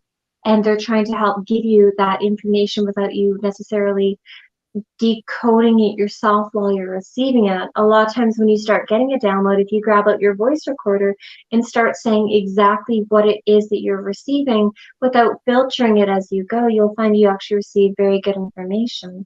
And some of the ETs don't necessarily speak English. They don't necessarily use words in the same way we do. That's why a lot of downloads are telepathically based. It's not just clairaudience where you hear words in your mind. It's almost like that block of information. But what are we supposed to do with these downloads? Because the majority of us don't have anybody to pass it off to. Majority of us don't have a resident scientist that they could call up. The majority of us don't have any government contacts or maybe even don't want to do that. So what do we do? One of the best ways you could actually share this information is to go online and find like-minded individuals who are going through similar situations that are, well, probably all over the world, but then at least you won't feel alone because you'll have other people you can talk to about these things. There are a lot of experiencer communities out there and a very large growing psychic community out there that you can share this stuff with as well. Okay. I get that, but that just, I guess I look at that a little too simplistically. It's an easy answer for a very complicated question, Samantha. Yeah, it is. But Dave, why are we always trying to complicate things? A lot of these beings are trying to just get us on that brainwave pattern where we can easily receive more information from them. That way that you can have back and forth open dialogue communication with these beings. That is one of the main objectives of a lot of these downloads, is to teach you to be at a state where you can telepathically receive information and to trust the information that you're getting. That way you can have that back and forth with a being. Okay. All right. Is it a personal download then? Is it a personal one? Sometimes they do mass downloads over a specific geographical area or to target certain vibrational frequencies. It depends on who it is that's interacting with you and what their intention is behind the download. Quite commonly, when it's a specific download saying, Dave, you need to cut Taco Bell out of your diet because it's causing you to have heart disease and we're worried about you developing cancer in the next 15 years, that would be a personal one. However, if it's just less specific and it's like, we need for you to cut down on animal consumption and we need for you to be more cognizant of your heart energy and we need you to stop having the ingestion of animal fats because it's causing heart disease, that could be just a general blanket one for a large area. Do you see the difference between the two? First off, my aliens tell me to eat more Taco Bell and bacon. It was an example. Yeah. Just Yeah. I'm just saying. Just saying. The first thing when they come get me, Samantha, the first thing they say is, "Hey, when's the last time you had some Taco Bell?" And I'll be like, "It's been a while." And they're like, "Okay, let's take you to Taco Bell." Can you tell my aliens to take me to fun places for snacks? That would be great. Just saying, I get angry. But no, in all due seriousness though, Dave, like a lot of these beings, unless they're specifically trying to give you something that's real, like if it's, remember how we just talked a minute ago about how the forewarnings about things like global disasters and about climate change and about things associated with like the collective as a whole impacting the entire collective, if not planet. So when we're looking at messages like that, that's probably a broadcast happening to a larger area, just trying to get out there towards anybody who is in a state of receiving ship at that mind, of that state of mind in that like moment of being. Whereas the specific ones that are telling you something like, hey Dave, cut this out of your diet, that's obviously more personal to you. I don't know. I just can't give up Taco Bell and bacon. I just cannot. But that's just me. Samantha, the downloads that, that people are getting, what's the difference between, say, an automatic writing where they're scribbling down symbols and say something like I got a few years ago, or now about 2 years ago, where it was a shape that came off a sound. I believe I've shown you that before. I think you have. How do we tell the difference? Like to this day, I have this shape. I drew it out. I have no idea what it means. It would look like a great tattoo. All right. And for people on our radio side, it's a diamond with horns. That's pretty much what it looks like. A diamond with long horns. And I don't, to this day, understand what it's all about, why it's all about, and who it's all about. And yet many people are having that. Some people even on the same nights are having the same download. So I don't understand what this means. So when you're looking at the download capacity though, Dave, and you're looking at people, like let's say for instance, we'll start with the individual one, which is what you went through. If you were to see that symbol repeatedly and you were to let's say you get it coming into your mind and then you start seeing it in your dreams, you might start having signs and synchronicities where you start to see that symbol over and over and things relation to it. In which case, it's important to meditate on that and to find out what exactly that symbol means for you. Because the beings that you work with, whether it's your angels, your spirit guides, your ancestors, the ETs, whoever it is that's working with you, whoever gave you that information through the download would be willing to give you more information about what that download is pertaining to. Now, when we're looking at the collective or a larger group of people receiving the same type of download at the same time, that's because that download has more significance and has a greater impact upon more people. And that's why you're seeing multiple people receiving that same download at one time. Whereas the one that you're showing, this lovely blue diamond with horn symbol, yes, it could be a pretty sweet tattoo. And if you want, go for it. Cool. I want to see a picture of it when you get it done.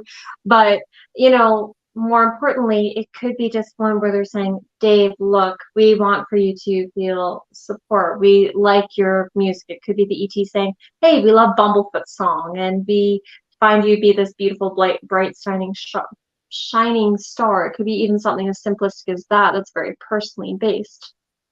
So it's not always a deep message. Sometimes they're just trying to convey something more personal as well. Well, I mean, that's what's interesting about it is Yeah. like there's a lot of stuff happening. We don't Mhm. know, to play devil's advocate, we don't know Mhm. if it's our imagination. We don't know if it's a sound trigger. We don't know if it's something that, I mean, I close my eyes right now. I can see shapes, I can see colors, I can see all this. We don't know if it's our own brain creating this. So how do we know that it's coming from an alien species or an ultra terrestrial type species?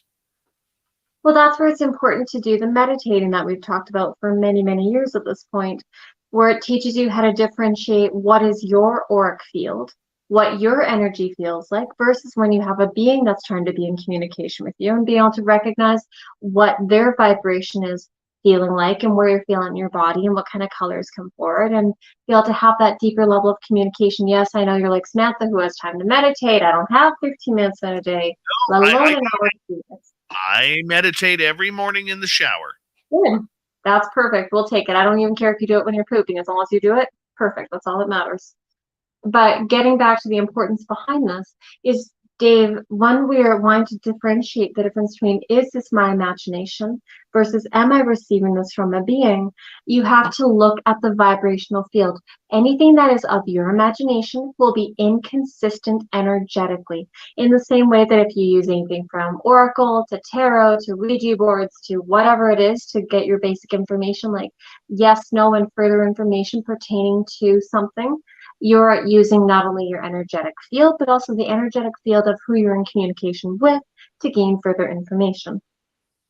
Except this time, you're using your body as a barometer, determining what energetic frequency is being emitted by the download giver. Okay, let's switch gears then. What about people who claim to have flown craft? Lots of people have flown craft. It's not that difficult. A lot of times, if you ask the ETs, they'll let you do it. Or if you have a natural gift or interest in aviation, they'll allow you to do that. It depends on what you are capable of. It also depends upon whether you're going to freak out. It also depends upon, like Dave, if they notice that, hey, we're abducting this person and this person is slightly mentally unstable, let's let them fly the spaceship. That's probably not going to happen. In the same way, I'm not going to let a toddler who's having a tantrum or who's feeling emotionally charged to drive the car and sit on my lap while holding the steering wheel. The same way the ETs are not going to let humans that are not in a mental space that's in a good place to be able to do that as well. Lots of people are given the chance to fly craft. There's a lot of different types of craft out there. And, Dave, it's not that you're necessarily having your hands on a steering wheel.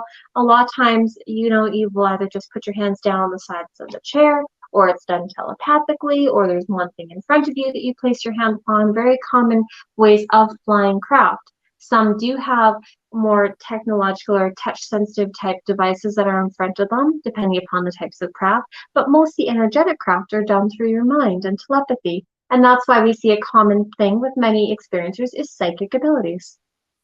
You need them to fly craft. You need them to talk to the beings and to get good downloads. So basically what you're saying is I haven't figured out my own downloads yet because I don't have any recollection of flying a craft. Did you want to fly a craft? I want to fly a craft. I want them to land it in the back of SOR headquarters, which is actually over there, not that way.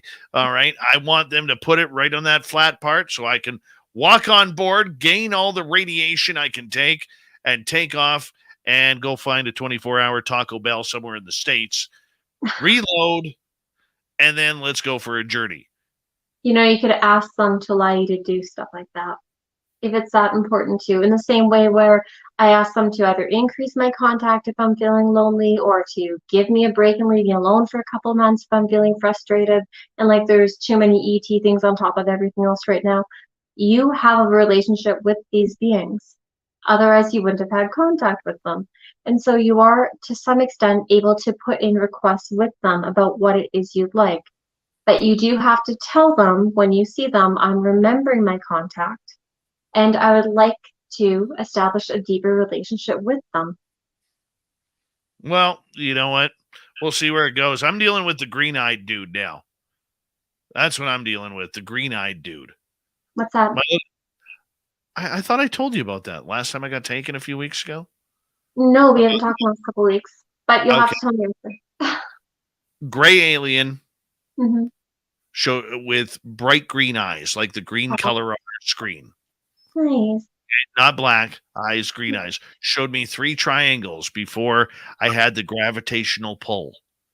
Huh. That sounds Yeah. cool. Yeah. Yeah. Don't know So what it what was about about, but green eyes, that's all I see is green eyes now. Absolutely everywhere. So if you see green eyes out there, send them my way. He owes me a flight. We got Samantha Mowat for another half hour. We will take audience questions next. SamanthaMowat.ca is her website. We got more Spaced Out Radio coming up right after this. Stay tuned.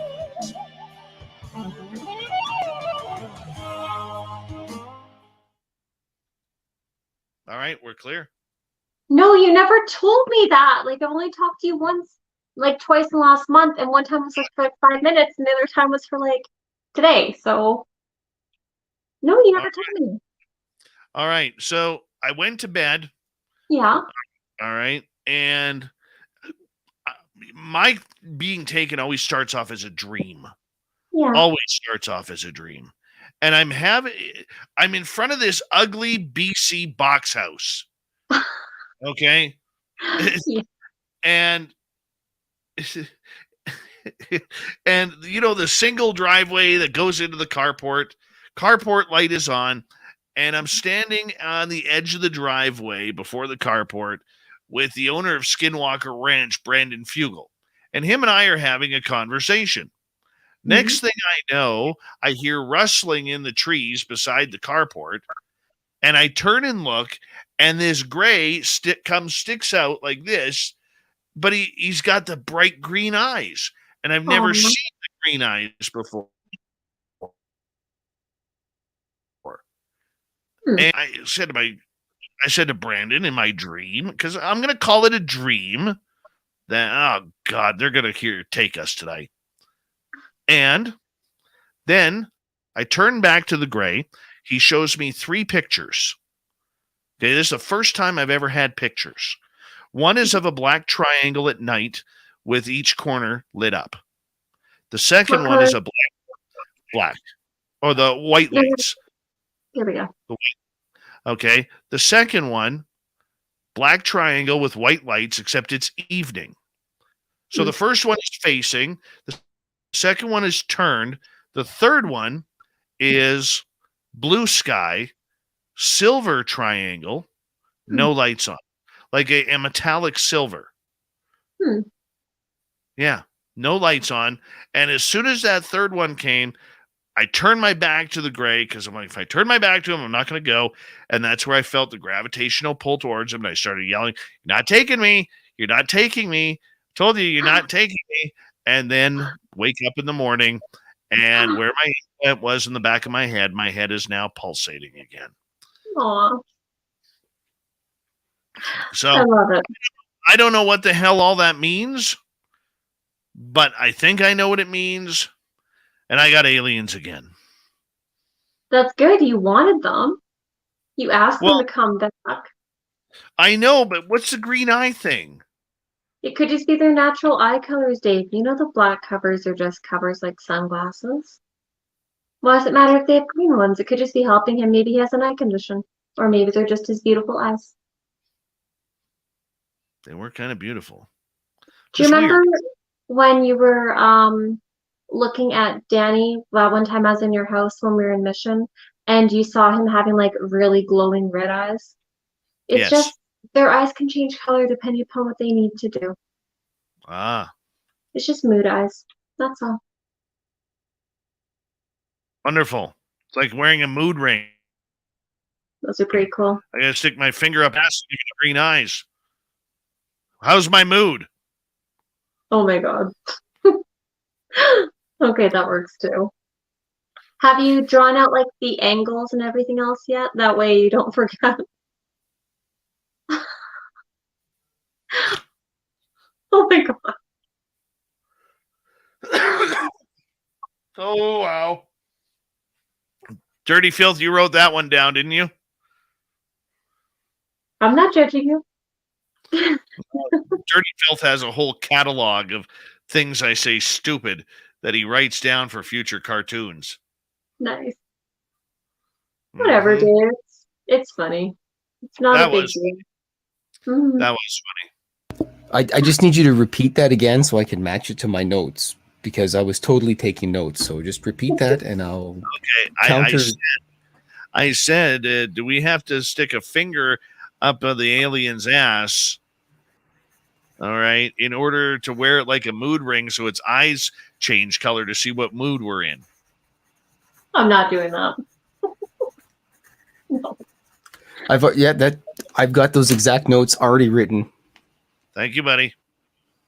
You're welcome. That's why I love you. Only you would think to put a finger up an ET's butt. Wear it like a mood ring.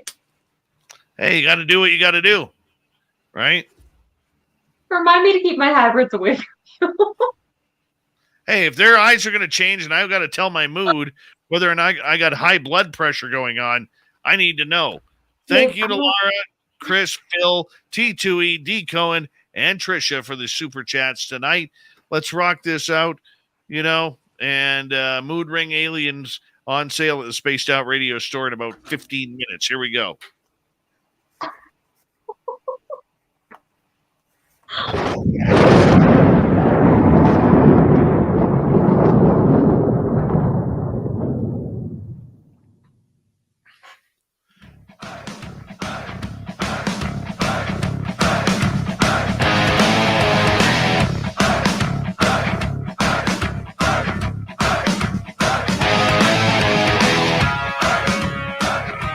We passed the halfway point of Spaced Out Radio tonight. My name is Dave Scott. Thank you so much for taking the time to join us wherever you are on this beautiful planet we call Earth. Hello to everyone listening in around the world, and remind you that our archives are free always at youtube.com/Spaced Out Radio. Do old Davey the favor, hit that subscribe button. Our website is spacedoutradio.com. We have a plethora of features for you, including rocking out to Bumblefoot, reading Shirky-poo's newswire. Check out our swag as well. Follow us on Twitter at Spaced Out Radio, Instagram at Spaced Out Radio Show, and on TikTok at Spaced Out Radio. We continue on to the top of the hour with our guest tonight, Samantha Mowat. We are talking experiencers all night long and what they go through. And is it healthy? Is it good? What does it actually mean? Samantha's website is Samantha Mowat, MOWAT.ca. SamanthaMowat.ca. Samantha, welcome back. You're funny. You're funny. You're funny. Oh, my goodness. Samantha, let's get to some audience questions here. All right. Let's start off with Raz, who is asking, should we have required learning to raise our vibrational frequency? Honestly, I think to an extent it should be more required than it is. A lot of schools nowadays are starting to incorporate things like yoga as part of like the PE class, which I think is wonderful, and using things like breathing exercises and meditation to help calm children when they're in a more emotionally volatile or upset place, which I think is wonderful. And in one sense, we are starting to learn in schools how to start altering our vibrational frequency. But one thing that has been really instilled into my mind from different beings that I work with is the importance of recognizing what my vibrational frequency is doing and also how to modify it. So, of course, if you're wanting to increase your frequency, then diminishing or eliminating things like alcohol, not having any drugs is really important. Minimize the amount of caffeine you're having, limiting the amount of sugar, limiting the amount of animal products, because these are all vibrational disruptors. Because you will find very easily if you were to have a large amount of caffeine, you can feel your vibration being, oh, too shaky. And the same thing being said with sugar.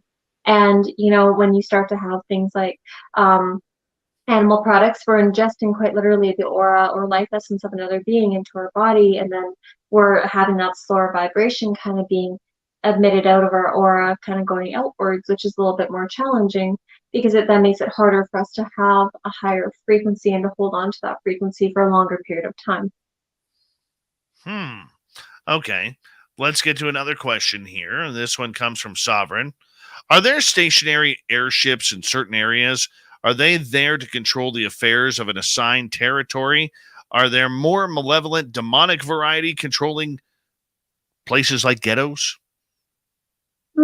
That's a good question. When it comes to stationary spaceships, I wouldn't be surprised. I haven't encountered any that are stationary, so it's very possible that we have some in the more remote communities in particular.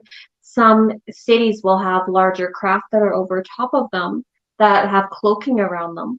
So most people will not see the spaceship. So of course, cloaking is when something matches into the environment around it by mimicking what's above it and portraying that image on the bottom and along the sides.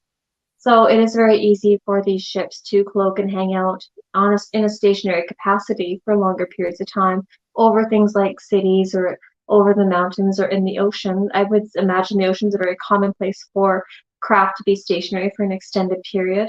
As far as the demonic ghettos are concerned, a lot of beings feel as though Earth is actually quite turbulent, quite difficult to be in energetically because of how emotionally volatile we are here. And so it can be regarded as an energetic ghetto in a lot of ways because of how most of the emotions that we're going through down here have lowered our vibration to such an extent that it makes it very uncomfortable for a lot of beings to be near. And also because most people do not have control over their mind at all. So it's like constant, incessant chatter being projected or yelled through a megaphone at literally everybody. So that could be perceived as a ghetto. All right, let's continue on here. Another question. This one comes from Joe. There it is. Do people that get taken on alien craft ever get to use the bathroom? Does anybody ever describe that? Do aliens use toilet paper? I don't know about the toilet paper, but maybe you want to cover this one, Dave, because I haven't had to go pee on craft, but maybe you have. I have not. I would ask Joe. Joe, what did you experience when you were on craft last? Joe gets scratched a lot. Joe gets scratched a lot. Okay.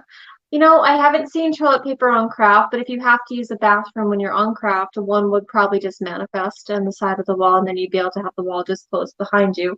Because these beings are able to have anything that we really need suddenly manifest or materialize into the rooms. It's not necessarily an apportation so much as like it needs this, so it's almost like a need is here, so they start to arrive.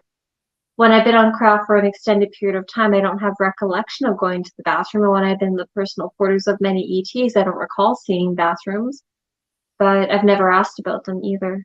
So maybe I just don't have memories associated with the toilet. I have no idea. It has not been anything that I would know of. All right, let's get to another one here. Sovereign says, I believe that explanation about soul contracts to be abducted is hogwash. Can you, Samantha, elaborate on known protocols to break all perceived contracts that are made by deceit? Interesting perspective, Sovereign. I do beg to differ about your perception of soul contracts and abductions being hogwash, but that's okay. No judgment. When it comes to the elimination of soul contracts, they can be very difficult to break because you have to recognize what soul contracts you have in place first in order to, get out of soul contracts. One of the easiest ways that you could help to break them is through working with things like, in some situations, the higher self and the angelic beings can be beneficial with some soul contracts to help break them. But if you have an abduction contract, good luck actually getting out of it. You could have some of your implants deactivated if you were to do things like the protocols and the series agenda to help shut off your implants to kind of lower the amount of abductions you're having. That is one way that you could do it. But as for getting rid of soul contracts altogether, I don't know of any way. I know Misha Johnston from Starseed Awakening has mentioned that she's able to help people remove their contracts and to get rid of them. She has apparently done it for herself and to help get rid of her black op contracts and also her ET abductions and things of that nature. So you could check her out. She might have more information on that, but I'm sorry, Sovereign, I don't have enough information to be educated on this. All right, let's continue on here. We'll get to some more audience questions. Let's go to Space Cadet Lottie, who absolutely loves you, Samantha. Do you think, Samantha, a solar flash will happen or a kill shot? I do think there's a good possibility for a solar flash to happen. And the reason why I think that is I've had enough ET groups talk about a solar flash coming forward, although they don't necessarily seem concerned about it being one that's like a one-shot kill-all on the planet Earth thing.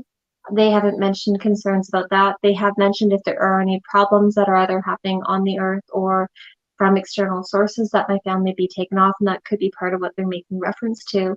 But they have not flat out said to me, Samantha, we're worried about a solar flash happening and it killing life on Earth. So I'm sorry, Space Cadet. They haven't mentioned directly that one would be problematic on a grander scale. They have, one thing I do want to mention about this is they have mentioned that one is supposed to be coming, and Black Ops or the Black Operative programs are also prepared for one as well, and that they've been doing quite a bit to prepare for the, I guess, the penetration of a solar flash occurring, because I have seen that in my Black Op encounters in the last couple of years. All right, let's continue on here. Yeah. More questions from our audience. Let's go to Raz. Are past lifetime experiences looked over to in terms of choosing to download? 1 second. Our past life experiences.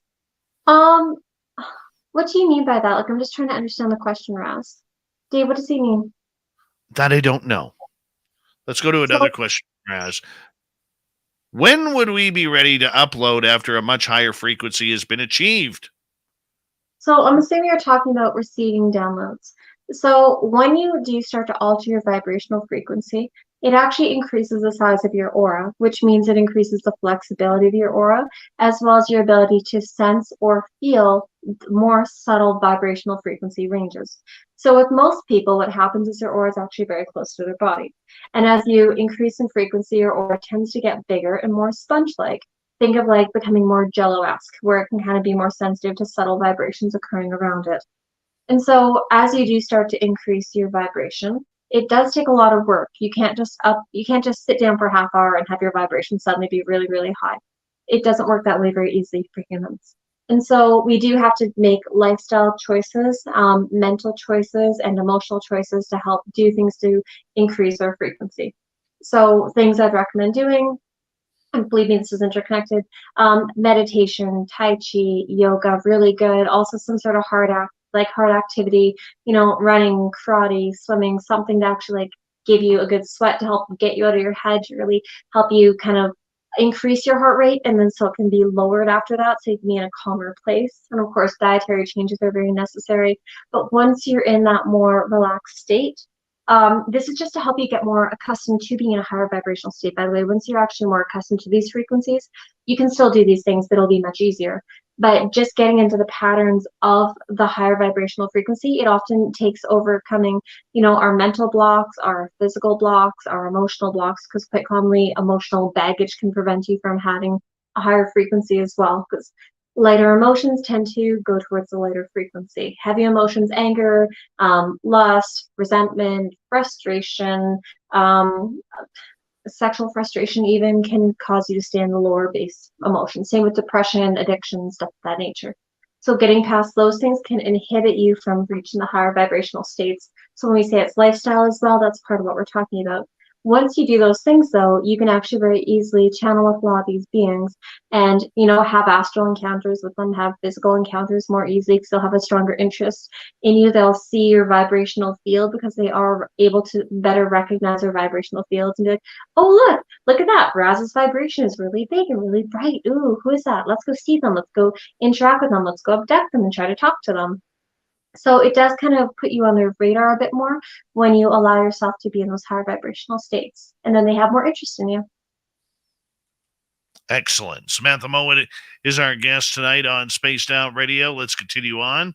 Let's go to Andrew over in the UK. Do the Greys not have female Greys? Is that why they keep getting Earth girls pregnant? So that's a very common misconception, Andrew. A lot of the Greys, there are both male and female Greys, which is quite interesting. They do actually abduct both Earth human males and Earth human females for abduction for their hybridization program. And, a lot of women who are in the hybridization do show pregnancy very easily show a lot of the symptoms of getting pregnant, and then like the phantom babies or the babies being taken out and then raised on craft. But quite commonly for men, they don't necessarily notice when they have extraction. A lot of the men that go through the hybridization program, yes, they can have sperm extracted through technological devices. They can also have sex with Earth human women and then the sperm be retrieved from a woman, or they can sometimes ejaculate into things like a bull or into a form of like condom type device that the Greys have as well that holds on to the insemination. There's a lot of different ways that they kind of catch the seminal fluid to create hybrids for the men as well. But they do have men and women that are being abducted and utilized for hybridization. Very cool. Very cool. All right, let's continue on here. Let's go to Raz again. Dave, did you pick which craft you like the best? I like the daytime one. Daytime blue triangle, silver triangle of blue sky. Don't know what it means. Figure it out. Let's head over to Holland, where Dutch UFO for real. Just realized he's Dutch. Ask Samantha, a house full of orbs and many recordings of that. What can I do with these observations? Ask questions. I do receive many downloads. Great question. Nice. So one thing I want you to do, Dutch UFO for real, is I want you to actually kind of take note, like get a journal going with your orbs. And what you're going to do is you're going to meditate beforehand, before you start recording information, before you start getting your downloads, and ask them a specific question. Be like, okay, can you show me this? Or can you help to explain that? And you'll find that you'll start to get downloads associated with it. And if you do the meditation, it'll increase your frequency. It will actually increase the amount of orb activity. So you should have more showing up on film, in your photographs, even that you start to see clairvoyantly. Pardon me. And the other thing that you're going to want to do after that is you're going to start to record your findings. So do different types of meditations. Try sound meditations with it. Try things like Tibetan singing bowls, or things like light meditations to kind of shift the frequency around to get the different types of orbs coming forward, because orbs can indicate a number of things. Orbs can be craft. Orbs can sometimes be beings coming in if they're able to actually shift their frequency down to a very small package. Orbs sometimes are dead people walking around, or spirits. There's a lot of different things that can be associated with orbs, so you do have to take into consideration what kind of colors are we seeing, what kind of densities. Common orb colors that I've noticed are a very bright blue, orange, yellow, pink are the most common ones that I have seen when it comes to extraterrestrial multidimensional craft that are going through a small area that are as orbs. Spirit orbs, the background of spaced out radio actually at this moment is a wonderful example of what spirit orbs look like, where they're kind of that opaque-ish, see-through, bluish, white, gray, that kind of cloudy essence that we see very similar to campfire smoke is a wonderful depiction of what like spiritual orbs are like, or the deceased when we see them as orbs as well. So it really does depend on the type of orbs. In regards to your downloads, if you write them down, in particular, you'll start to notice a pattern and start to open up a dialogue between you and whoever it is that is within those orbs, be them dead people, spirits, you name it, ETs. It's good to start talking to them though. Excellent. All right, Samantha, let's go to another question here. Yeah. Jada is asking, does conserving sexual energy help connect us to higher dimensions and ETs? If so, how does this differ between men and women? So conserving sexual energy can actually increase the amount of life force energy around you if you're trying to hold on to it. However, conversely, if you were to actually use things like having sex with someone that you love to increase your vibrational field, because sex is actually a very sacred, magical art, and something that quite a few ETs practice as well to, you know, sometimes gain information about the future and also to increase their health and their vibrational fields if they start getting sick. So, I mean, you could use that sexual energy to connect to the beings. It does depend. More commonly, people are likely to use their sexual energy to establish communication. So when you actually orgasm, it actually increases your vibrational field because it goes up and down your chakra system and actually pushes your aura out, making it bigger. And that's why if you orgasm frequently, you're more likely to be healthy. Sorry for going to sex, but very, very important. And this can differ between men and women. It depends. For women, it could be harder to orgasm, so it could be harder for them to use that energy to have, like, the sexual energy to increase their frequency, to have communication. but it isn't necessarily a hard and fast rule that one is better or worse at establishing contact through the use of restricting sexual energy or the use of expelling sexual energy. Makes sense. Samantha Mowat is our guest tonight on Spaced Out Radio. Let's go to Sovereign. I didn't know growing up what Black Widow meant all this time. Now I'm just learning that Black Widow equates to MK Ultra assassins. Is this true, and where is the programming being done from?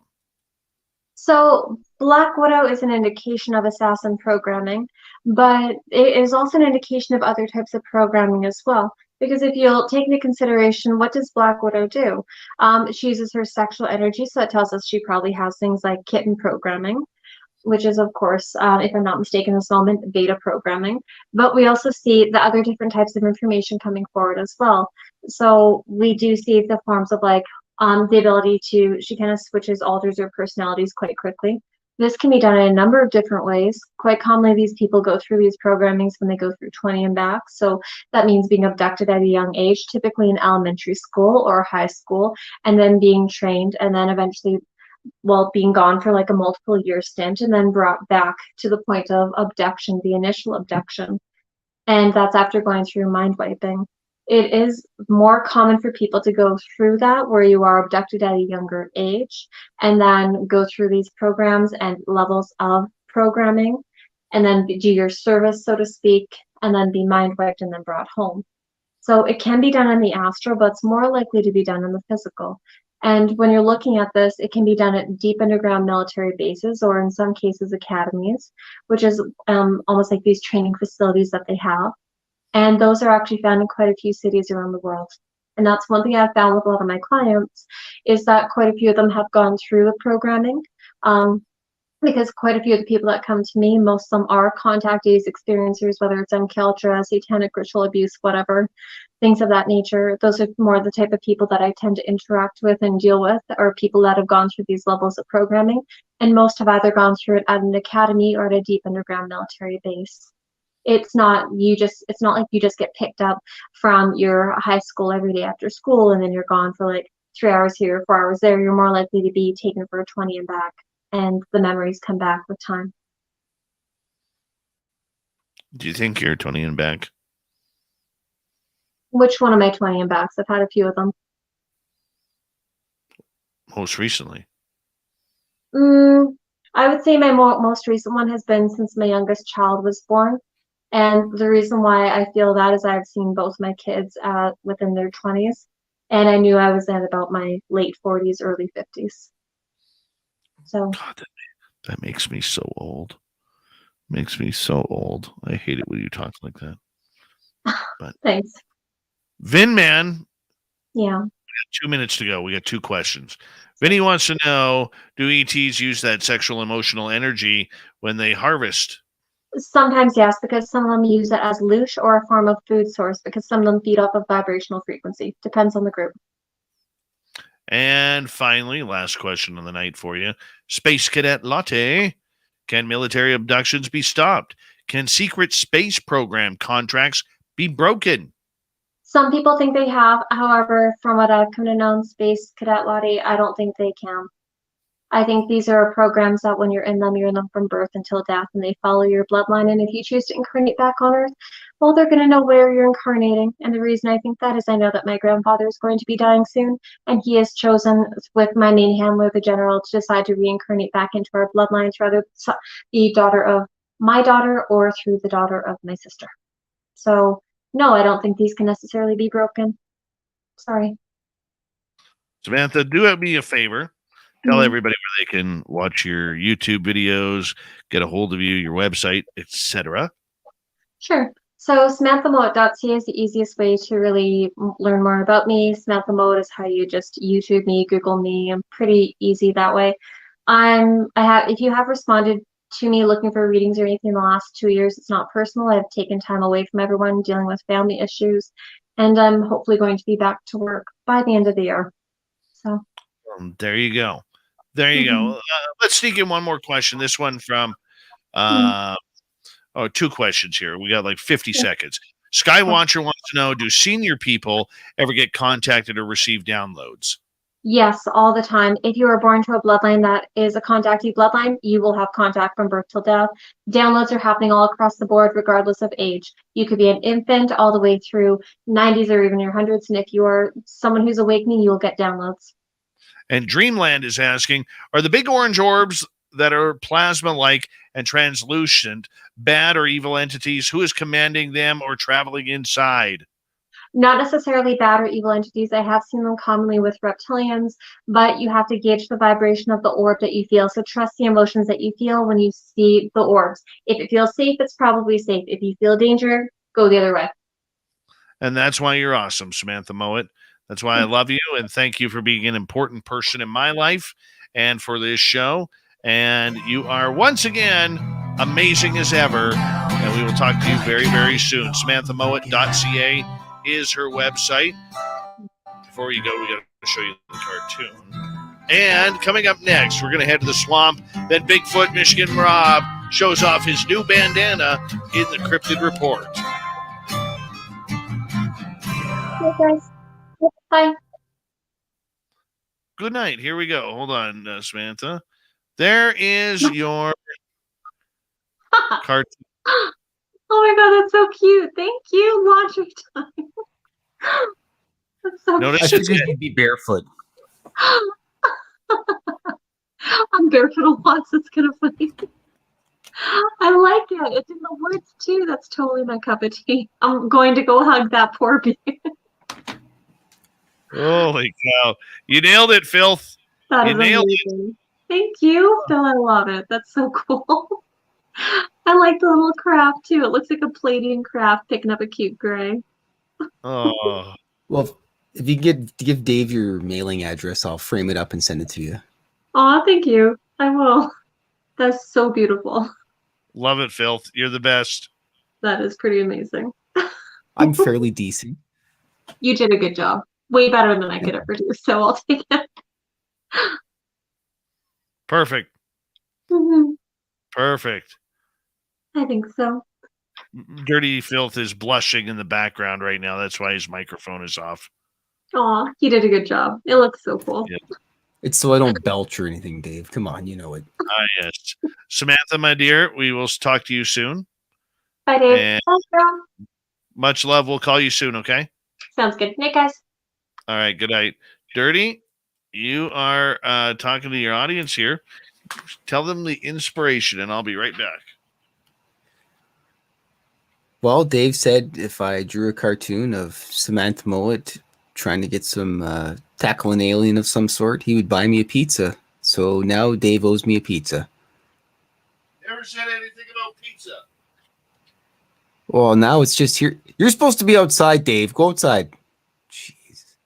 Unbelievable. Well, I think he owes me a pizza anyways. Let's see a show of hand if Dave owes Dirty Phil a pizza. Dave, like 700 people said you owe me pizza, so you owe me pizza. There you go. Look, it's Enzo. Enzo! I hope you're wearing a Hawaiian shirt, man. Yeah, actually, I was just going to draw a whole bunch of UFO craft in space and everything. Whoops. And then Dave inspired me to draw this. I think this is actually way better than what I was originally going to draw, which is perfect because now I have another drawing to stick into the drawing pile. And I don't know. I just hope someday I could just draw cartoons all day and get fed pizza. I need glasses. I do need glasses. One hot tamale. I get it. Wow, that's terrible. I appreciate everybody and your nice words. It's awesome. I have a ton of fun doing this stuff. And, you know, if Dave was on for another like 2 hours and I didn't have to work in like 4 hours, I would totally draw another drawing. It actually looks a lot different staring at it from the paper to on the computer. That's probably the alien effect. Thanks, Caroline Stewart. A fartoon. Oh, yeah. Draw. Oh, I write that one down. bear farting in the woods at Dave's house.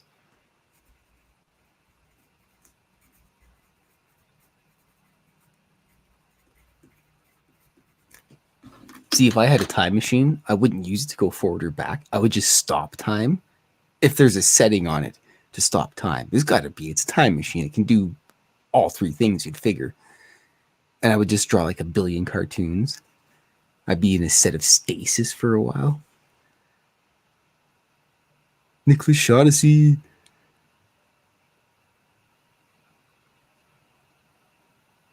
Oh, sorry, Doug Shelby. I'm incapable of keeping a secret. When I worked at KFC Taco Bell, they're like, I was like 16, and they're like, okay, we're going to go back into the back office here, and everyone's going to learn the KFC 13 spices and whatnot. And they're like, sorry, Klaus, you can't come to the back. And so Dirty Phil wasn't allowed to go to the back. Taco Bell pizza. Actually, in my cartoon world, there's UFO Taco. That's the Carl usually picks up UFO Taco and brings it to Dave. And then he hands Dave the check for it because Carl's a cheapskate. A tonality in my voice. I don't know, man. When I was a kid, I used to listen to, I don't know, if I could read any audiobook, actually, you know, Space Cadet Lottie, I would totally go with something from the Malazan. I'd read the Corporal Broche, and I'd try to read that stuff. I don't know. I used to always like record stuff when I was a kid on junk. This is just terrible. Now you guys got me rambling here. 11 herbs and spices. Dave, they got me rambling again. This is terrible. Bad influence on me. What's that? Everybody's a bad influence on me. I'm sitting here rambling about 13 spices and stuff, and now I'm gonna have to do an audio book or something. And Well, you there's are a bear farting in the woods. Works for me. Works for me. Mr. Eon, the voice of the gods. How are you, buddy? Big thank you to Lottie, Molly, Lara, Chris, Phil, T. Tui, D. Cohen, and Trisha for the super chats tonight. Very much appreciate the love and support you give us here on Spaced Out Radio. Thank you. And the final hour is about to kick off here in like 5 seconds. So sit back, relax, and here we go.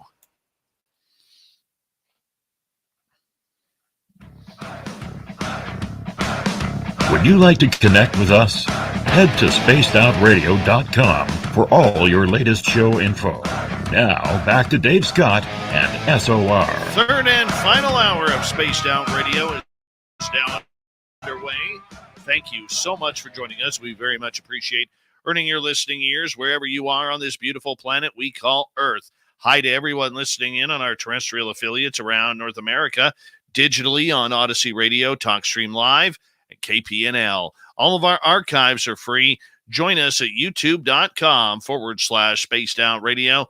Do old Davey the favor, hit that subscribe button. The Desert Clam has set the password for tonight in the SOR Space Travelers Club. Vandellas. Vandellas is your password. Use it wisely, Space Travelers, as the Clam sets the password each and every night right here on Spaced Out Radio. Our website is spacedoutradio.com. We have a plethora of features for you. Rock out to Bumblefoot, read Shirky-poo's newswire, check out our swag as well. Follow us on Twitter at Spaced Out Radio, Instagram at Spaced Out Radio Show, and on TikTok at Spaced Out Radio. It is time once again where we head to the swamp. Our resident swamp dweller takes us on another spooky journey. Hi, Spaced Out Radio listeners. This is Swamp Dweller. It's time for your nightly dose of spookiness on the show. If you have an interesting encounter or a spooky story that you would like to share, be sure to submit them in at swampdweller.net. You can also find our YouTube channel at youtube.com/swampdwellerreads. Now, let's chill out, relax, and together, let's enter the swamp.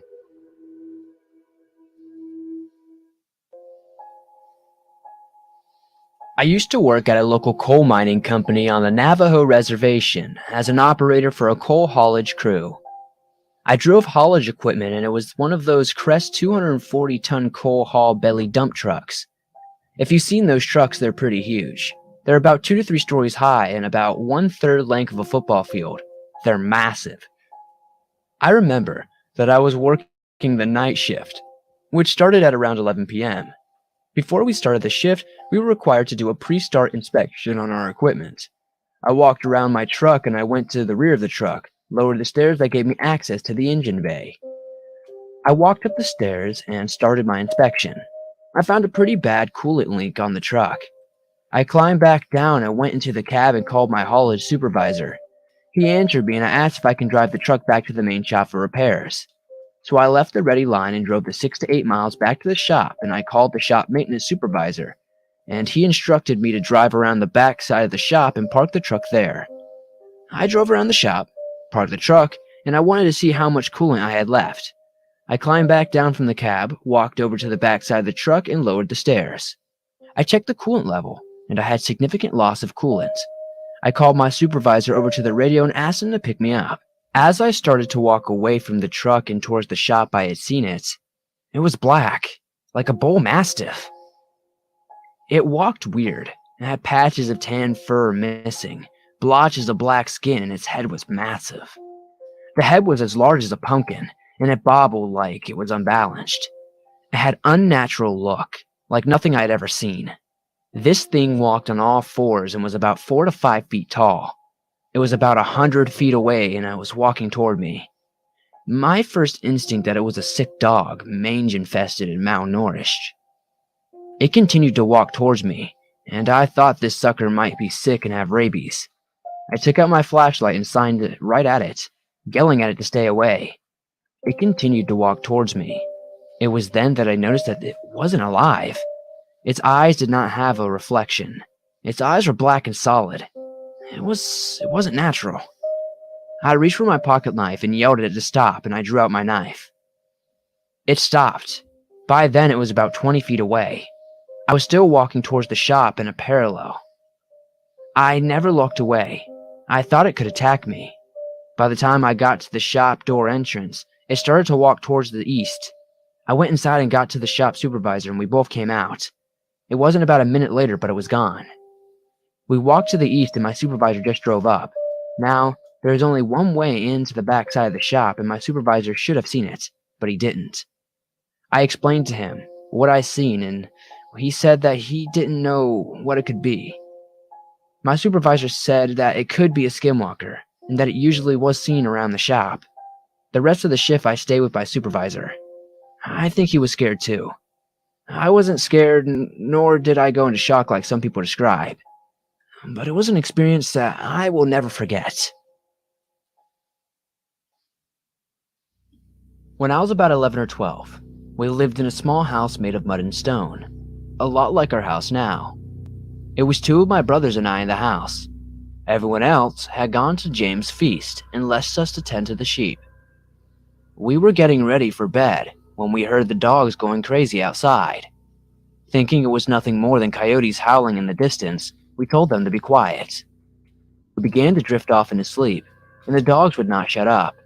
Somehow, I was able to fall asleep for a few hours. Then I woke up very late in the night. It was very quiet and still in the house, save for my brother snoring and breathing.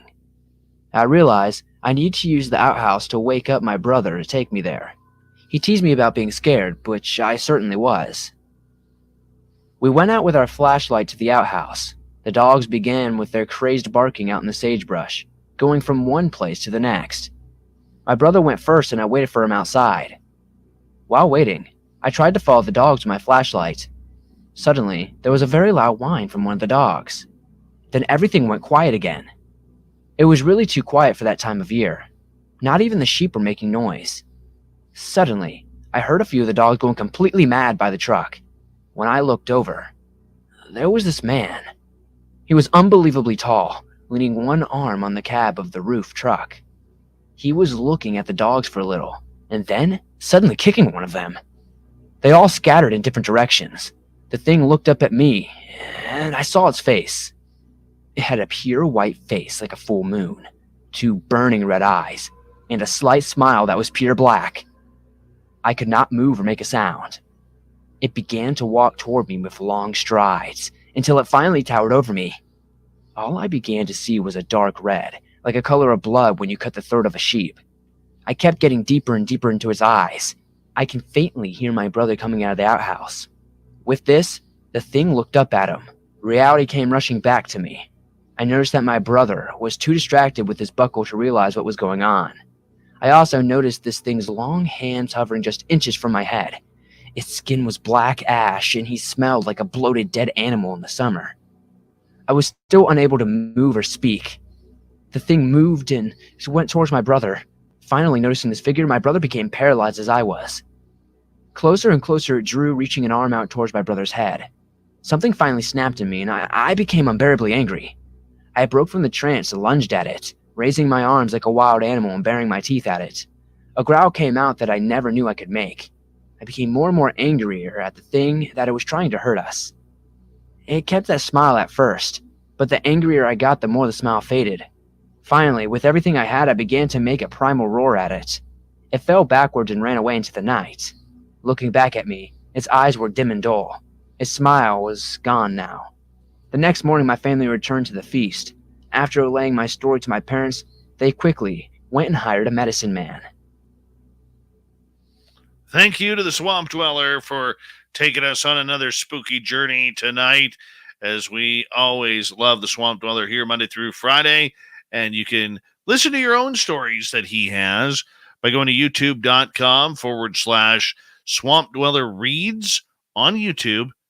And you can listen to thousands of them. I listen every night after I go to bed. It's fantastic. Swamp Dweller, everybody. All right. Speaking of monsters, we have one monster coming on right now. It's Bigfoot Michigan Rob, filling in for Super Duke on the Cryptid Report. The man, the myth, and the legend all rolled into one.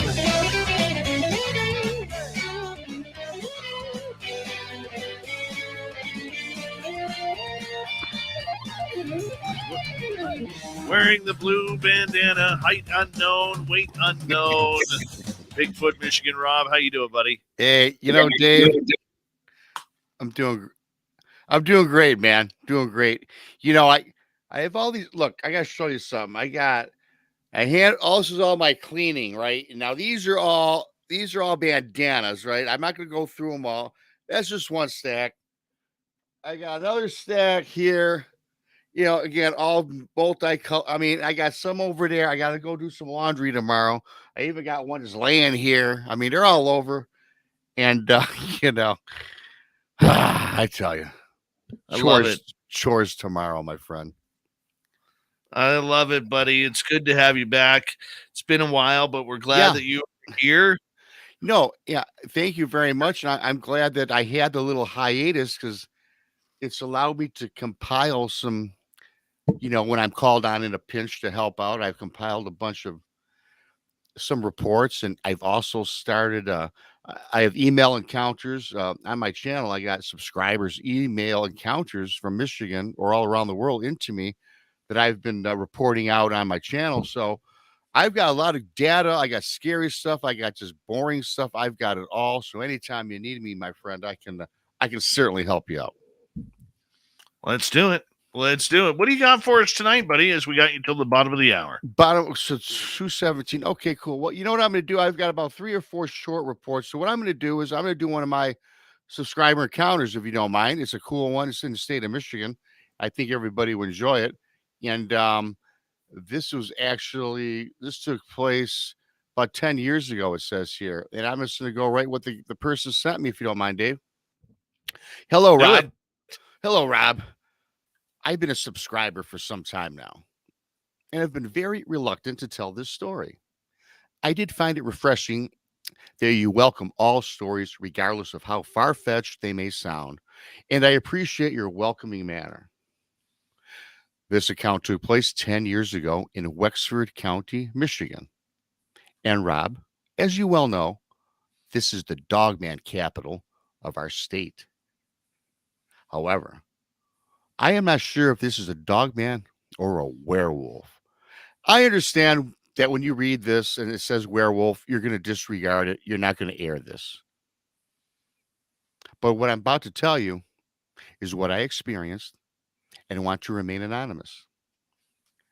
I joined a group of people that went on a Bigfoot expedition in Wexford County, Michigan, as I stated. I do not even want to disclose if this was a national or state park, just that it was in the woods in Wexford. The first part of the day was early morning on a Saturday, and we broke camp to explore.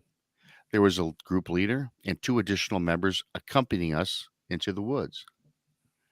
When I say us, there was 7 people that signed up for this expedition, along with the 3 aforementioned researchers and trackers. We explored looking for evidence, tracks, structures, or any of the common traits that Bigfoot allegedly leave behind. To our dismay, we found absolutely nothing. That morning, we started up about 8 a.m. till roughly 4 p.m. when we decided to head back to camp. Back at camp, we unwound, made some dinner, and put together a plan of attack for going back right after dark. This is where the story goes, well, kind of wrong, ever so wrong. After an hour into our hike, it's now dark. The organizers of the outing had provided a set of FLIR and night vision apparatus for us to share, along with the basic lighting and other essentials needed. There's a total of 10 hiking in the woods off a trail that had been grown over a bit, making it somewhat difficult to walk. We were kind of spread out a bit. Some of us managed to walk abreast of each other, while some of us traveled in single file. Then it happened. The forest grew still and eerily quiet. In fact, some members of our group expressed fear and a feeling of dread. Just not the casual walking through the park feeling. It was dread. Then, in an instance, a creature that appeared to look humanoid jumped directly on the trail in front of us. When I mentioned humanoid, it was on 2 feet. Stood maybe 7 feet tall, but the head, it looked like that of a wolf. It really reminded me of that movie from A Werewolf in London. It seemed to stand on the trail for about 5 seconds, then bolted off back into the tree line. This is not even the scariest part, Rob. I had mentioned there was 7 of us and the 3 guides in the expedition, equaling 10. After we saw this creature, we noticed that there were only 9 of us left. We all became terrified and overwhelmed with fear as to where our missing person was. The leaders of the expedition called the proper authorities, and a night search began to find our lost member. Nothing was found until early morning, and what we found puts chills down my spine. Right in the approximate area of the encounter, covered in brush, we discovered a neat pile of clothes, neatly folded and stacked together. And these clothes appeared to be the clothes of the member that joined us on that uneventful night.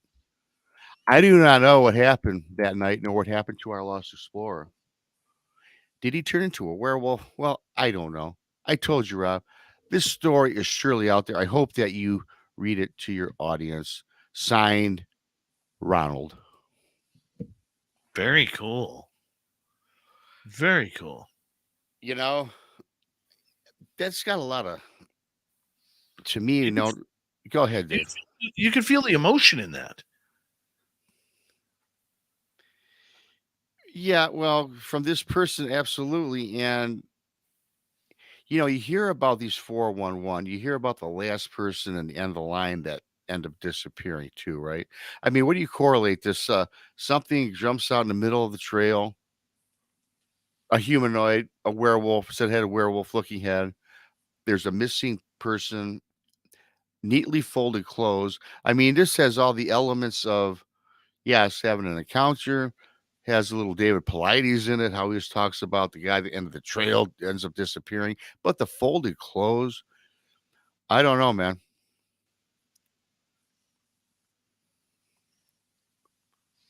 I don't know either.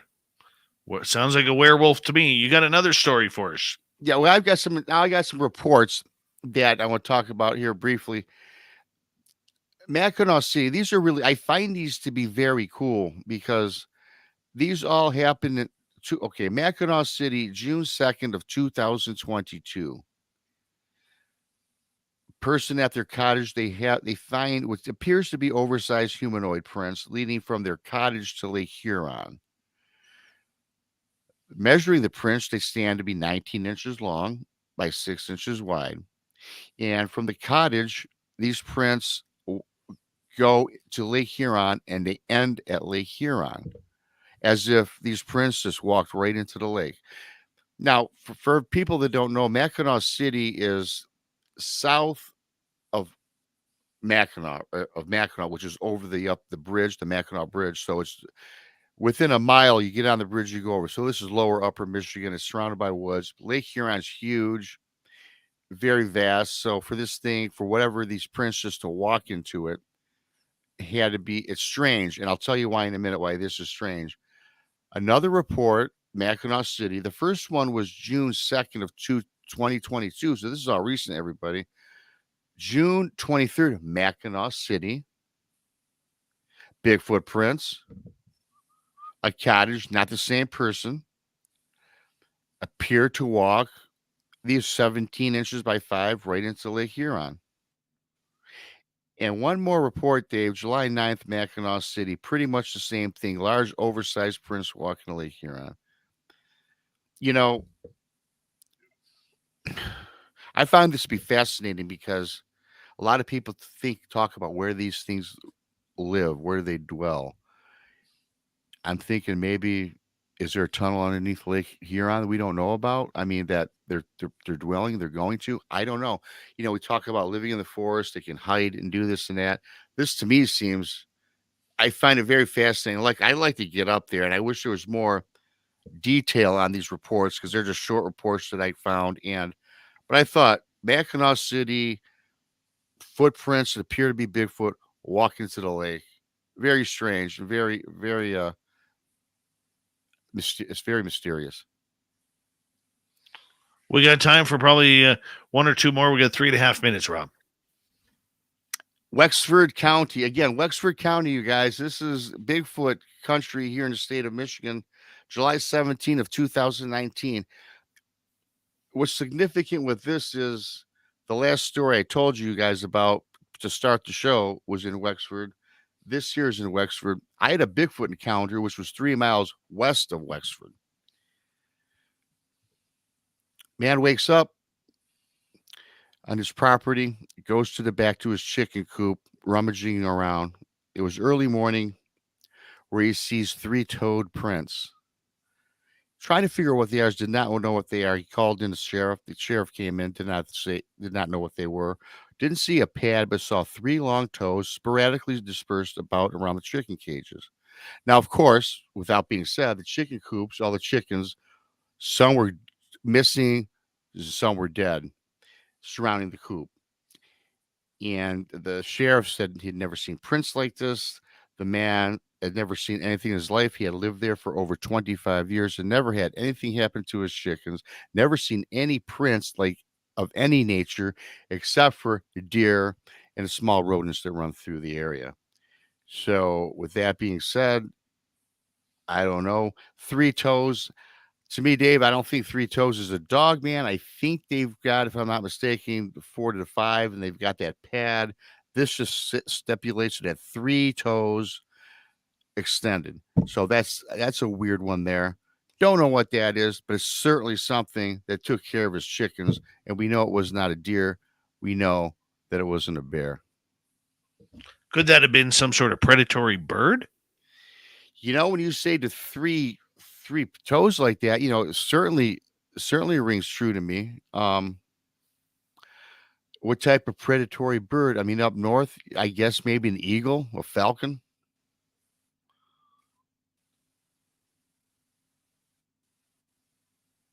Maybe condor, turkey no. vulture. Yes. So yeah, so very interesting. I don't know either. Those are the reports I got, and I found it to be interesting. The Mackinac City one, Dave. That's really, I mean, all within 2 in June, 1 in July, all walking right into Lake Huron. That's something I'd like to investigate. That seems like that's something that is there underwater dwellings for Bigfoot. It's been talked about, but nothing's been proven. But that's something that I'd like to look into, man. That's something else. And as far as this other report, hey, a bird. Now that I'm thinking about a bird, that might be the closest thing I can think about. Certainly not a raptor or a small little pterodactyl. I don't know. 30 seconds, Rob. Tell everybody where they can get a hold of you. Thanks, everybody. Bigfoot Michigan Rob. That's my channel. It's very easy. Type it out. Please hit enter and subscribe. Beyond BMR, if you've got an encounter story you'd like me to air on my show, I will do it. I'll read it for you. And, if you want to be anonymous, please do so, because I'm here to help out people if they don't have someplace to go. And it can be anonymous. So Bigfoot Michigan Rob, if you would please subscribe. Beyond BMR at gmail.com if you've got any stories you want to send in or just want to talk. Help get through an encounter. Dave, thank you very much, man. Always a pleasure. Bigfoot Michigan Rob wearing the blue bandana of the Detroit Lions tonight. We'll be back with the Dave 101 and Shirky-poo's news when we return on Spaced Out Radio for the final half hour.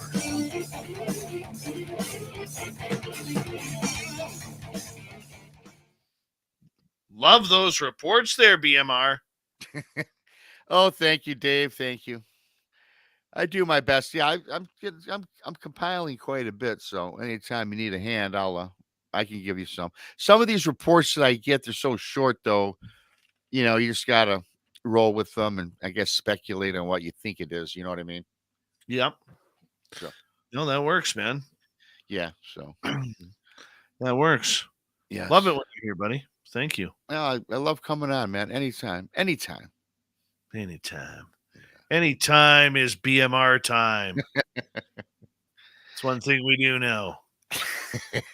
Like Miller time, right? After work. You're that right, buddy. You're that right. Yeah. So. Well, you gonna hang out or are you gonna? Yeah, I gotta get up early tomorrow, so I'll hang out for a little bit and watch. I'll listen to. Put me in the background when you start up, and I'll All listen right, buddy. to Dave. I'll listen to Dave 101. The old Dave 101 tonight. Yes. Dave 101. You just come up with just on a whim, don't you? Or do you have it prepared? I have it prepared. Okay. I have no idea what I'm going to say, but I have it prepared. Right. Well, yeah, right. your subject matter. Just channel it on through, man. That's right. Channel it on through. That's what we do. Yeah.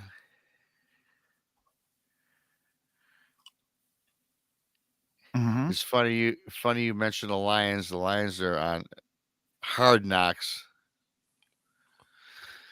I don't know if you know what that is. People follow sports. Well, I know you like sports, but it's getting us pumped up for the new season, Dave. We were 3 wins last year. Let's hope we get 6. That would be nice. Who's your quarterback this year? Jeff Goff. Jared Goff. Yeah, he's whatever. Yeah, I'm not too excited about him, but we'll see what happens. I like our new coach is a clown though. He's Dan Campbell. He's funny. I mean, he's got some great bites. He's got some great drops. Let's hope he can coach. Well, I mean, you go through a coach about every 6 months, so. Well, yeah, pretty much. You guys go through coaches faster than Cleveland goes through quarterbacks. Oh God, what a joke that is. Yeah, they're with their quarterback they have now, right? Yeah, 11 game suspension. They get rid of the UFO guy, Baker Mayfield. Yeah. Who did nothing wrong there. Yeah, no, not at all. He actually had the cool commercials too for Progressive. Mm-hmm. Yeah, I don't know what they're thinking, these people. Talk about bad PR and talk about pissing off your fan base. Give $250 million to a guy who might have done something bad, and I'm guessing he did, and now he can't play for 11 games. Well, what was it? 22 women he had to settle out of court with? Yeah. Thank goodness. And then there's the wholesome Baker Mayfield. So just because he wasn't flashy and dashy, Yeah. basically got cut. Basically. Just because he kind of, spoke his own mind and wasn't a fan-friendly quarterback. He was a tough, gritty kid, man. I like watching him play. So I didn't know. Or Oakland. yeah. The Las Vegas Raiders now, right? Yeah. I keep calling Sorry. Oakland. No, I keep calling Oakland, and San Diego. I just can't say San Diego Chargers. I still can't say LA Chargers. Just can't do I it. don't like that one. Me either. I don't like that one. No.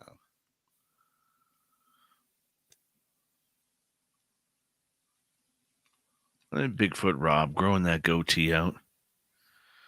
Yeah, well, it's winter time's coming. I might. It is.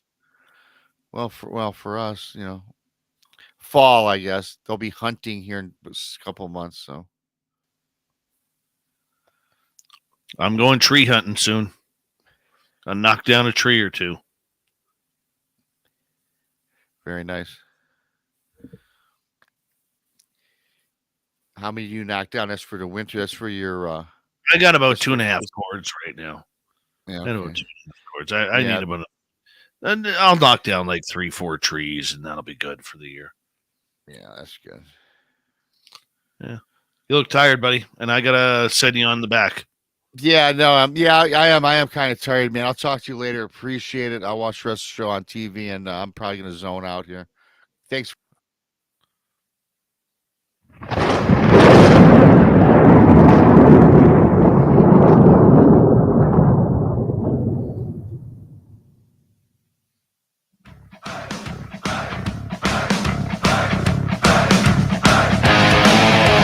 We rounded third. We're heading for home tonight.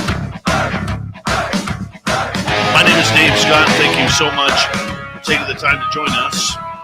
Very much appreciated. I want to remind you that if you missed most of this show or others, check out our free archives at youtube.com/spaced out radio. Do old Davey the favor. Hit that subscribe button. Our website is spacedoutradio.com. We have a plethora of features for you. Rock out to Bumblefoot, read Shirky-poo's newswire. Check out our swag as well. Follow us on Twitter at Spaced Out Radio, Instagram at Spaced Out Radio Show, and on TikTok at Spaced Out Radio. It is time once again where I drop the gloves with the field I love in the Dave 101.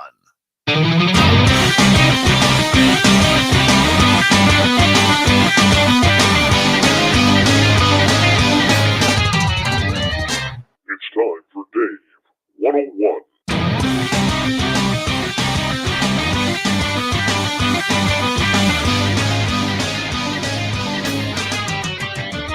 Remember when the experiencers were the laughingstock of ufology? Well, technically they still are, and we don't like it. But we're about to see some serious hypocrisy going on in the UFO world. Why? Because some of the big names are now coming out as experiencers. It started with Jim Semivan. Now, this is a gentleman who claims that him and his wife both had an encounter with alien beings, small little dudes with big gray heads and big black eyes in their bedroom. Most recently, Semivan has been involved with the To the Stars Academy and To the Stars Inc. as a co-founder with Tom DeLonge. And, this is a man who's been in a lot of black operation subjects over his years. Let's see here. He was senior intelligence service for the U.S. government from 1982 to December 2007. He's worked with Robert Bigelow. He's worked with NIDS and other interesting people like John Alexander, Bruce Maccabee, Hal Puthoff. And he knows a lot about what's going on in the UFO world. But a couple months ago, On a podcast, he comes out and says, I'm an experiencer. Now, just this week, Stanford professor Gary Nolan, who I believe is the face of the franchise, taking over from Lou Elizondo in this whole disclosure confirmation movement. He came out in an interview with Ross Coulthart,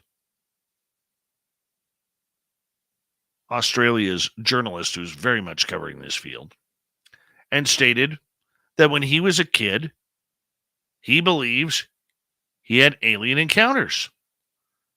He didn't believe it, thought they were dreams, until 20 years later, he's in a library and he sees Whitley Strieber's communion book with the alien on the cover. He said it scared him so much that he dropped the book. And then that's when he knew the encounters were real. The encounters still continue. What would happen if Luis Elizondo or Chris Mellon came out as experiencers publicly? It's most likely that Elizondo is, considering his positions within the government.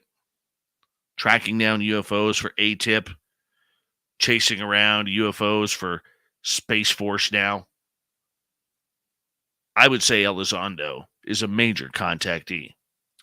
We know he's into remote viewing. We know he's into the woo. Why not a contactee? I believe he is, even though he will never mention it. And Chris Mellon, the business side of UFOs and the government side of UFOs, a man who never wears a shirt that isn't pressed, literally always looking good. What's his agenda? Is he an experiencer too? Or does he just want to believe? I believe he's an experiencer. Do I have proof? Absolutely not. But what's your agenda, Mr. Mellon? Are you an experiencer or not? I'm telling you right now that I believe we are going to see more and more of these bigger names coming out as experiencers as the months and the next couple of years stroll on by. And what's the significance of this? Well, there's a couple roads we could go down. Either this is the new phase of ufology where they are going to finally recognize the experiencer. Rather interesting, considering after the last 40 years where experiencers were cut down, put down by everybody from their family, friends, government officials, doctors, lawyers, to now being reality. How many court cases do you think, sidebar here, pun intended, how many court cases do you think people losing their jobs, their careers, their husbands, or their children, how many court cases are we going to see be reopened if we learn that experiencers are telling the truth? But the idea behind it all is this. For years, ufology has tried to sway away from people's experiences. It's tried to push the limits on saying, no, we don't deal in that kind of stuff. Why not? I was told the public isn't ready. Still don't think they are. Not the UFO public, but the mainstream public. I don't care what anybody says. They are not ready. I was just at a wedding this past weekend for my nephew. He looked great. His bride was gorgeous. And as I studied that room, I could tell with the people who were religious there, the people who were professional there, and those who just had too many beers on the day to celebrate. Not one of them that I saw would be ready for any ET contact. They wouldn't. Too into their own lives. Just like walking down New York's Manhattan You're just a dust in the wind. That's all you are. With experiencers, though, we want to be heard. We need to be heard. We feel that we got to stand on top of Mount Everest and blast it all over the world. I've got aliens. That's the truth. And we want people to believe us. We need people to believe us. We feel that we have to have this confirmation within ourselves that our anecdotal evidence is somehow of value because it traumatized us and changed our lives. Whether it was for the good or for the bad. And for years, experiencers have been harassed and poked at, prodded, made fun of, told they're not believable stories, told it was swamp gas. Maybe it was your kid waking up in the middle of the night and poking you on the forehead, saying, "Mommy, I need a glass of milk."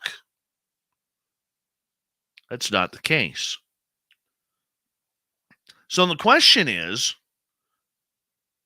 on the experiential side at least, why are Jim Semivan and Gary Nolan getting a free pass while the rest of the experiencers are like, we don't need this. We don't need this from you. Yet here we are. The big names, the faces of the franchise, get a free pass, while Joe and Jim Sixpack, who work their tails off, get nothing. Nothing for their stories. Nothing for their recognition. People calling them liars, cowards, psychopaths. Doesn't make sense. It doesn't make sense why we're even going down that road. What do experiencers have to do with disclosure? Well, you know a lot. I know a lot. They, as in the agencies, know a lot. But do they really? Do they really care about what's going on? Because they know people are going to, no matter what, respect those individuals who have made a name for themselves. That's why I find it tough to believe that Lou Elizondo hasn't come out yet as an experiencer. I don't think it would hurt him at all. From what I heard from backstory rumors, that everybody who is involved in these types of programs in the United States are experiencers of the phenomena. Yet they hide it because they don't want elected officials to think that they are nuts and potentially cut funding. This is why, in order to create a space force, which, let's face it, it's not for China or Russia, it's for the aliens. My belief only. That they needed to get funding for it. They needed to be able to make it work. So that's what they did. They brought in the evil aliens who are flying into our airspaces, not knocking down any jets, not firing any laser beam type weapons, nothing. Maybe teasing a little bit. Nothing hostile, though. But damn it, did it get more budgetary strength for the world's largest spender in defense already. And their budget is going up. I heard a statistic today that I believe 64 or 65% of all tax dollars collected in the United States go towards the defense budget. I think the next country below that is less than 40%, and that would be China. Interesting numbers. Mathematics do not lie. But the experiencers, getting back on topic, we need to be able to have a voice. We need to figure out what are these downloads. We need to figure out why us. Why am I a hybrid parent? What happens to me when I'm on the craft? Why does my head sore when I get back home? Why is all this going on? And yet others, like Gary Nolan, like Jim Semivan, or if Lou Elizondo ever comes out as an experiencer, and I hope you do, Lou, if you're listening to this, I hope you do. They won't get it the way we will. Well, Elizondo might. Gary Nolan won't. Too many people respect him. Too many people respect Chris Mellon. Too many people respect Jim Semivan. That is why they will get away with it. Elizondo will have a tougher time. But we're not so nuts after all, are we, public? If we say, you got aliens. I hope that they recognize that the phenomena is coming. It is here. It is real. We cannot control it. We cannot know when it's going to show up, pick us up, take us on a date, shove a couple of tacos down our throats, and then have their way with us. For the 8% of the unlucky ones. The rest of us 92%ers, they're just going to blank our minds, play a game of bingo, take some terrible TikTok videos, embarrassing Instagram shots, drop us off in bed wearing somebody else's clothes, and that is their humor. And I think it's hilarious. What I want to see, though, is I want to see more government officials come out. I want to see more Louis Elizondos out there come out and say, this is what I summoned the other morning while sitting in my bathrobe, having my morning coffee on the deck. And I summoned this in after meditation. I want to see people like Sean Cahill open up, go public with his experiences. Because if others are, others now can follow. The cat is out of the bag. Doesn't matter what part of the agenda you are a part of. What matters now is that you tell your story. And we need people to tell the stories. There are hundreds of thousands of experiencers out there who need to tell their stories. We got to start supporting them. Because if you're not supporting the regular experiencer who may not be a big name, you can't support Gary Nolan, you can't support Jim Semivan, and you most certainly cannot support Lou Elizondo. And that is your all-round Dave 101. Leave me a comment below if you're on YouTube. Let me know what you think. And don't forget to hit that subscribe button, ring that bell on our channel as well. Let's get to Shirky-poo's news. What time is it? It's time for Shirky-poo's news! Here we go with Shirky-poo's news tonight. Yep. A woman reckons that she may have snapped a photo of a ghost woman while out and about in a historic coastal graveyard. Mandy Steele in Tyne and Ware took a trip to Tynemouth Priory in North Tyneside with her grown children on Saturday, August 13th.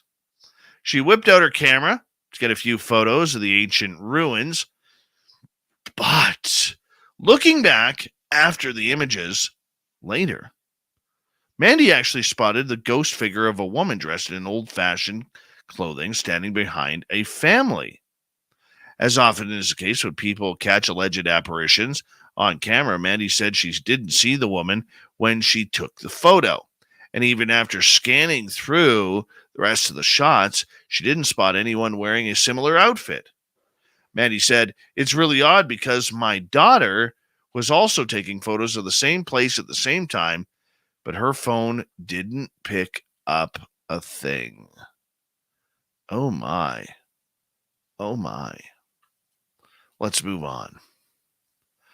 Incredible footage has emerged of a woman storming into a McDonald's in what looks to be like a wedding dress and then stuffing burgers down her bra. Yeah. Staff at a restaurant in London were gobsmacked when an unnamed customer, clearly a little worse for wear in the alcoholic department, came in and began getting a bit boisterous earlier this month. In the clip, which has been shared on social media, she can be seen standing behind the counter while a McDonald's employee tries to get her to leave, holding open a door. Despite the pleas, the woman ignores him and goes into the kitchen, grabbing a couple of burgers, shoving them in her bra. But no. This ain't over yet. After another member of the staff tries to get her to leave, she pushes him before maneuvering around him and grabbing even more food and stuffing it down her dress. Confused, the woman is heard saying, "What the F? I just want a cheeseburger."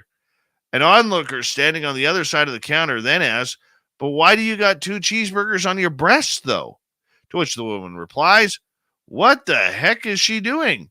Eventually, a female employee comes in and manages to guide the woman away, leading her out the door. This video can be seen on TikTok. Still no word if she's being charged for those cheeseburger boobies that she's hiding. Moving on here. Let's see where we're going.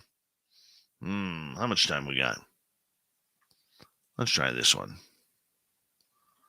Well, food really does make you think of everything. That includes ice cream makers. There's a likely gross-tasting new flavor available in the United States thanks to Miller High Life and Tipsy Scoop, maker of alcohol-infused ice cream. The ice cream dive bar has teamed up with Miller, peanut swirl, tobacco smoke flavored, and caramel and dark chocolate dip. The peanut swirl is designed to mimic the peanut shells frequently found on bar floors. The creation marks the 100th anniversary of the ice cream bar. Each of the bars contain up to 5% alcohol. Americans can get one for $6 or a 6-pack for $36. The infusion of Miller High Life, the so-called champagne of beers, gives it a unique alcohol flavoring, and the peanuts and caramel add to the unique flavoring of the ice cream. Would you have one?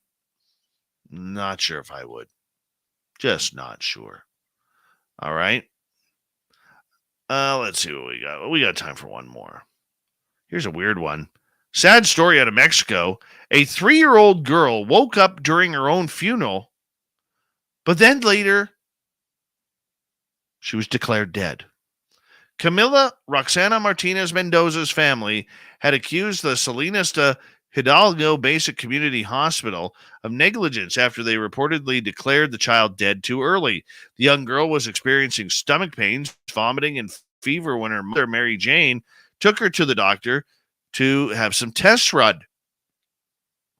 Hospital treated her for dehydration. The report says she was later released from the hospital and given a prescription, but that wasn't good enough. No. Mendoza was taken to emergency room. That's where her mother alleges the poor treatment took place.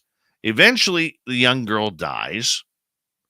Goes to the funeral the next day where she wakes up and then taken back to Children's Hospital. The problem was she passed out again, couldn't be revived, and now declared legally dead. How traumatic for those parents. We feel sorry for them. We got Mr. Ron Bumblefoot Thal rocking in the background with Little Brother is Watching.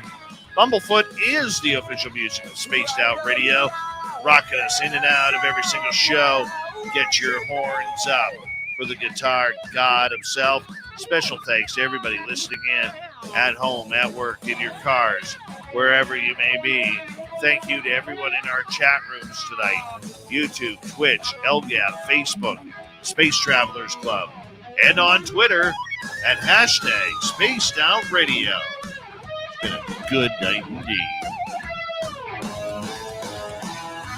I know you're out there somewhere. Remember, this show is copyright by Spaced Out Radio and SOR Media Ventures Limited. Thank you so much for choosing to share your evening with us. Because together, my friends, We're watching. we own the night. Mr. Bumblefoot, we need a favor. We need you to take us home.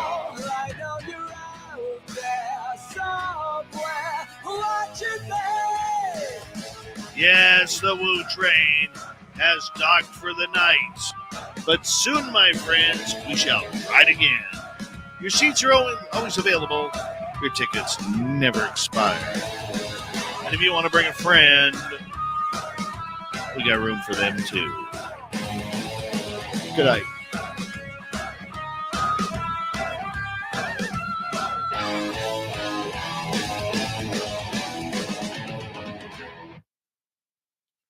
Solid show. Solid show. All right. Mystery on. Mystery on. Mystery on. Mm-hmm.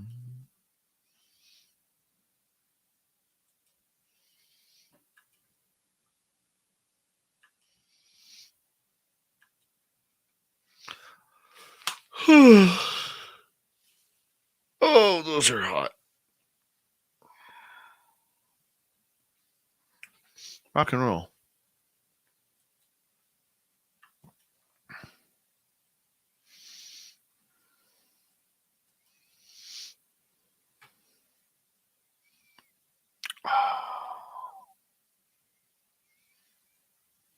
This is what I'm going to do here. As soon as I start downloading this, I'm going to run up, refill my water bottle, my water glass, because I'm thirsty. And then I'll be back here to cut up the show for you. If you have any questions when I get back, please feel free to ask away. I will be back in just a couple of minutes, guys. Close that up. Perfect. Be right back. Empty glass. Gotta fill it up.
I'm coming. I'm coming. All right. I grab me some cherries because I'm hungry. Figured I'd have my bedtime snack like right here. Hi, everyone. My name's Dave.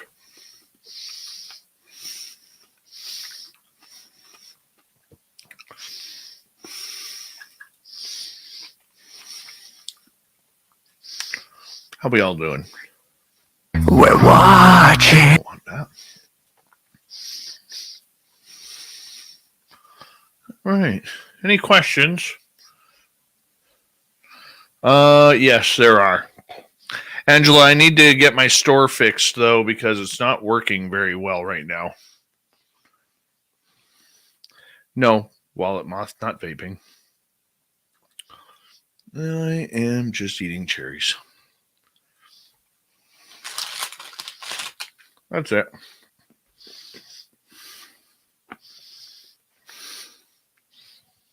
Thanks, Gong Show. Samantha's amazing. Yes, I heard those radio sounds. We're watching.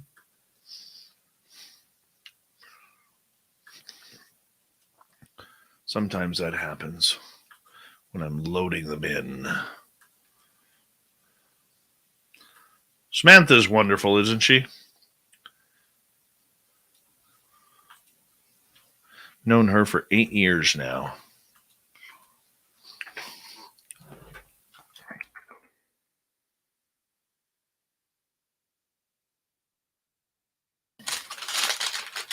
Cotton candy flavored grapes? Are you serious?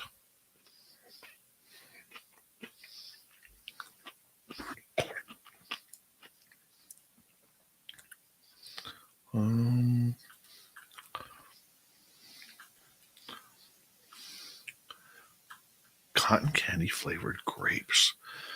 Wonder what those taste like.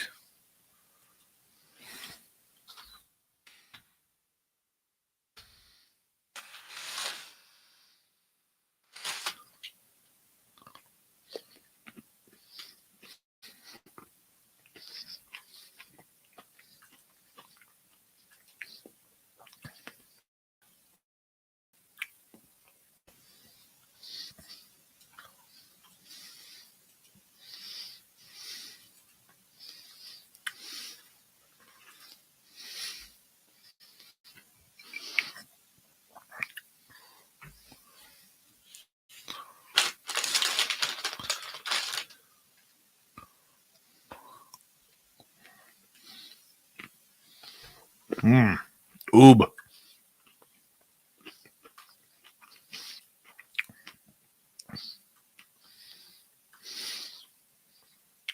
There. Got that. Any questions about tonight? Comments? Let me know.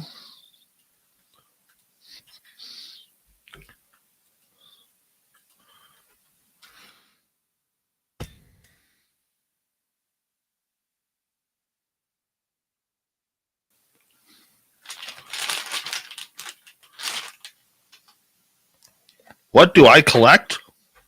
Hot sauce bottles and corks.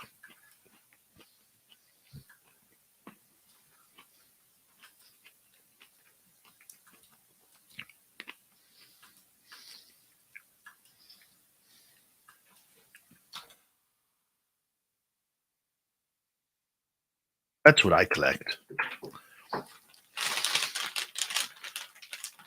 Hot sauce bottles and corks.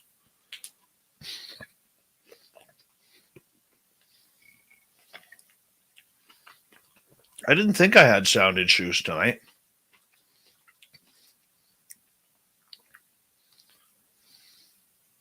Did we? I didn't think so.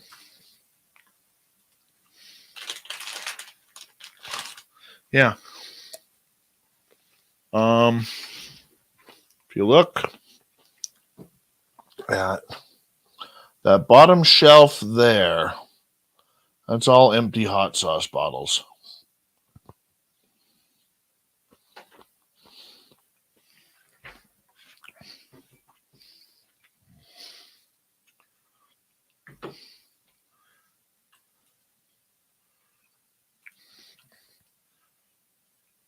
Where is the ending here?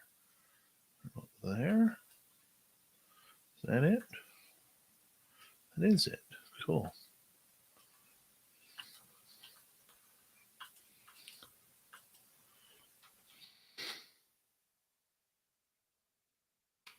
And I collect beards.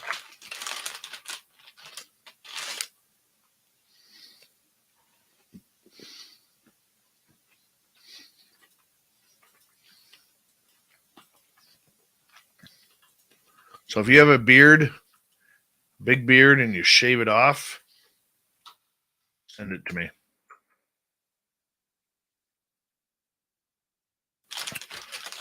Jim Goodall, I would love to give him a monthly slot. The problem is I already have a lot of monthly slots filled. I can't just do that to everybody. I love Jimmy, though.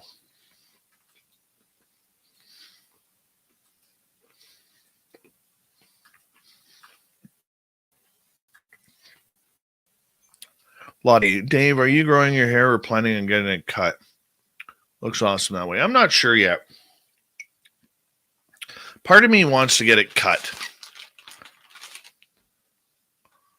But I know you guys like it.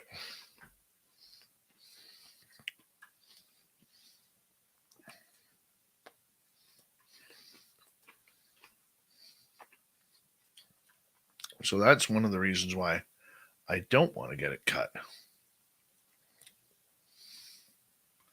Right there.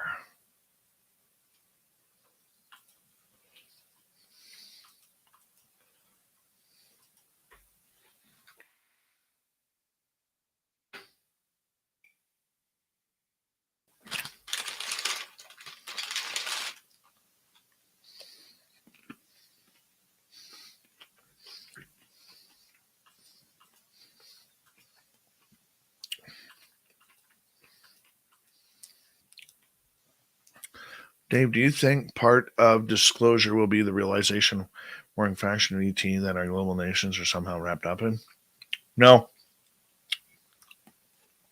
No. YJ, I think what we are seeing is not a disclosure.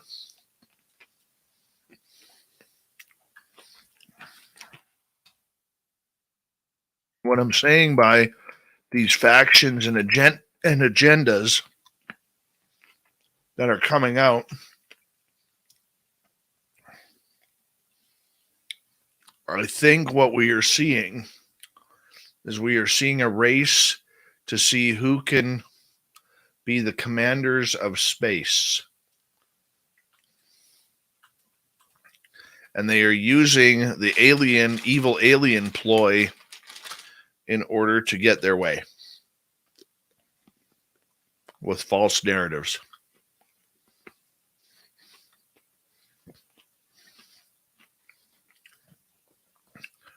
That's my latest thinking on everything. And that's why it's, excuse me, very imperative that people like Gary Nolan and others get the job done that they want. Now, I can't go into full detail of what I know right now. I wish I could, but I just don't have enough proof.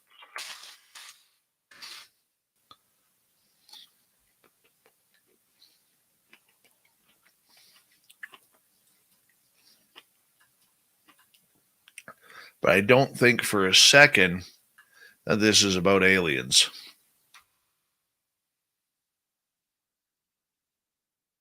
It's about money and the military-industrial complex.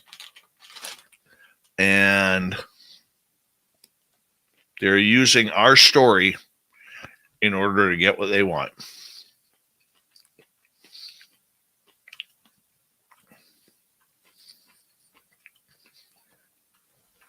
Who the players are, I don't know. I have some suspicions. But no, I don't think this has anything to do with aliens. If it was really about aliens and there was really a concern, you think we may have got more than a few grainy videos?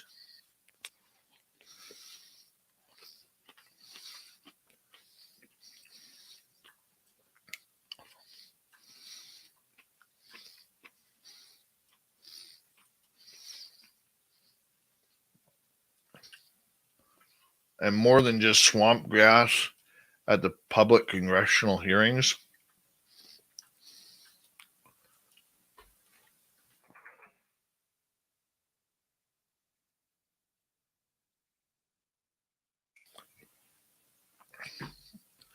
I don't think it has anything to do with fossil fuels or anything.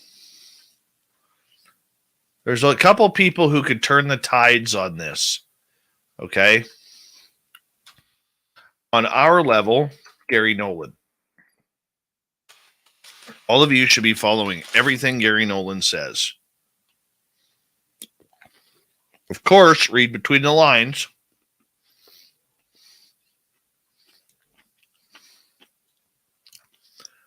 But here's the thing.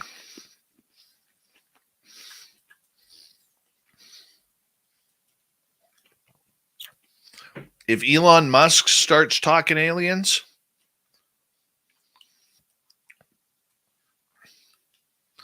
then we know it's game on for some sort of disclosure. And personally, I'm waiting for that one tweet that Elon sends out, because it will send the world into a tizzy. Think about it.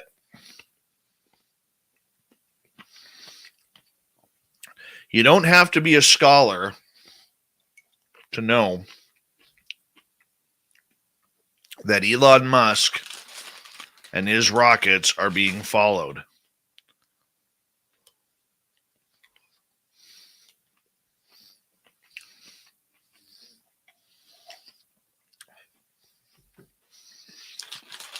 Okay? Every rocket has been followed. I don't think for a second that with his NASA NDAs that Elon hasn't been read in.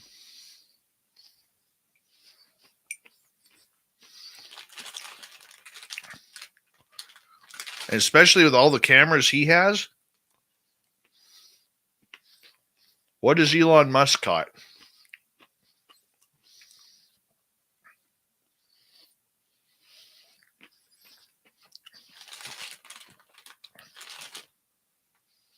Just being honest. Yeah, that's good.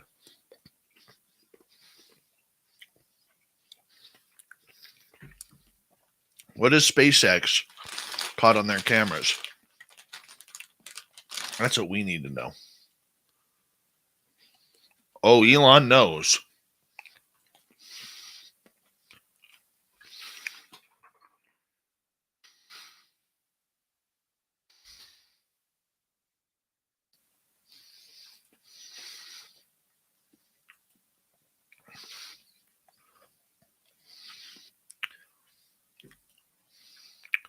Wouldn't it be amazing if, spitballing this conversation a little bit more, if it came out that Mellon or Elizondo or somebody along those lines read him in? Could have happened. I don't know.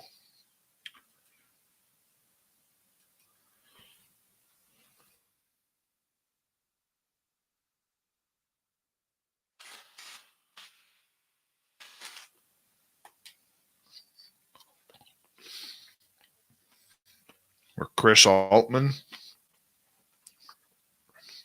or Jim Semivan or Hal Putoff.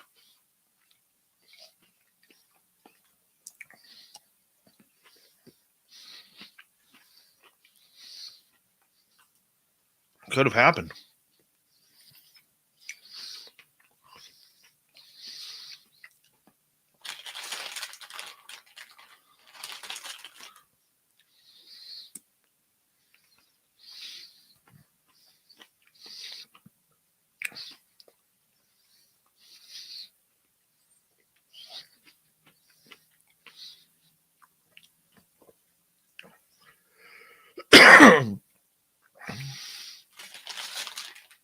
He's definitely read in, though.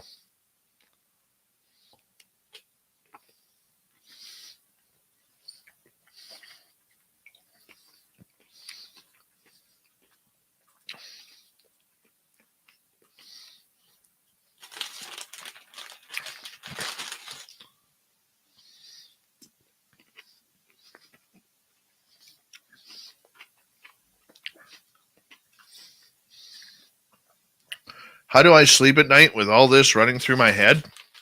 Sometimes I don't.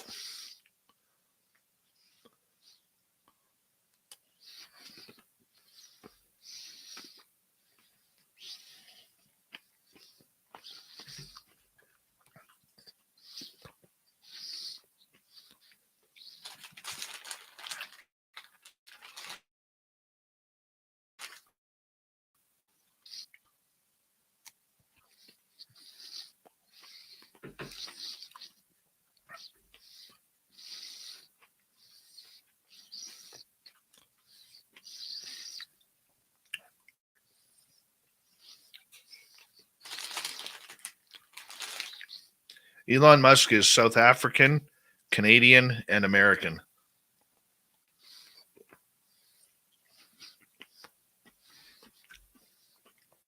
But I don't think he can be president.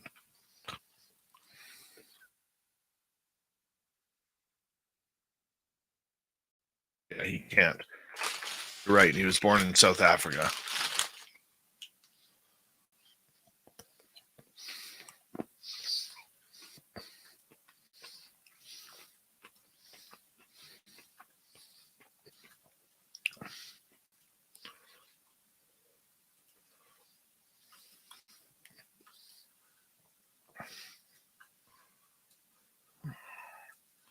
Give me 2 secs here.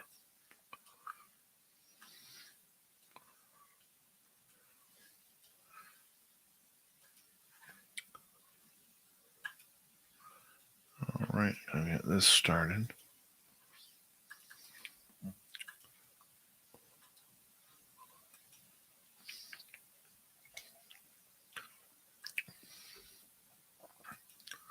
All right, that ball got started there.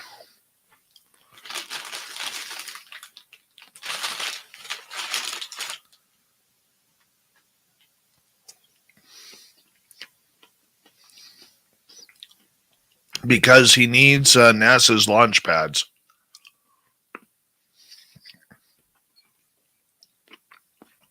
And NASA and the U.S. government basically made him a multi-billionaire.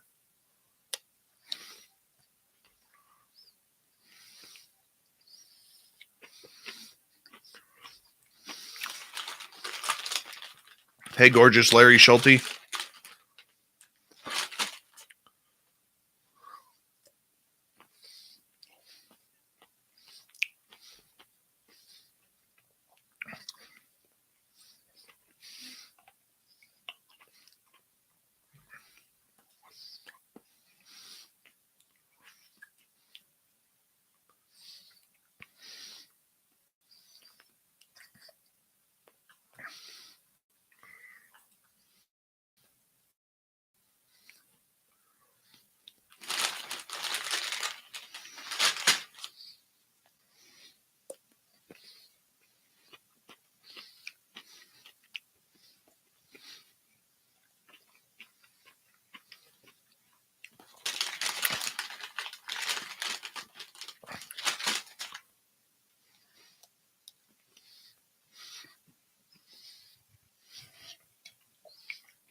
have no idea if Quan Lin will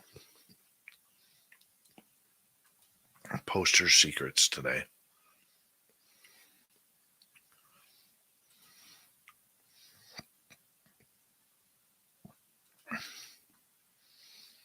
No idea.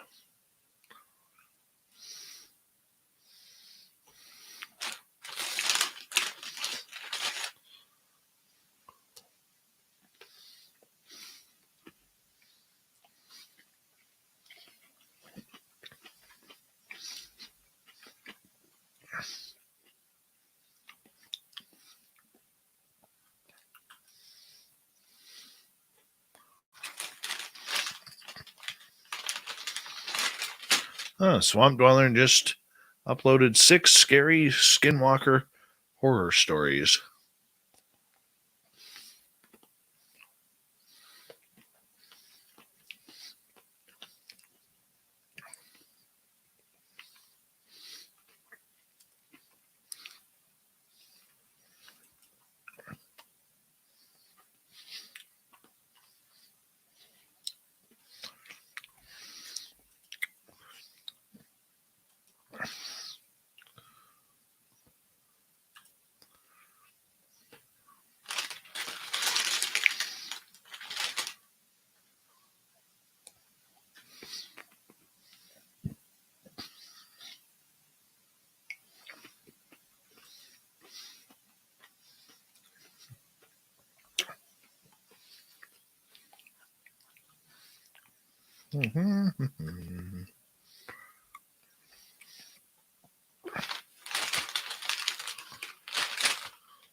Any other questions?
Polish off this bag real quick.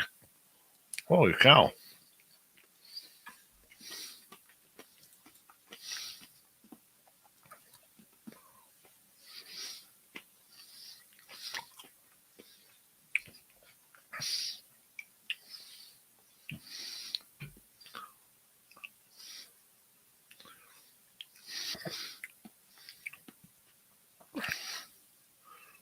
Hey, Joey Hayes. How are you?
Where are we here? Is that one done? Good.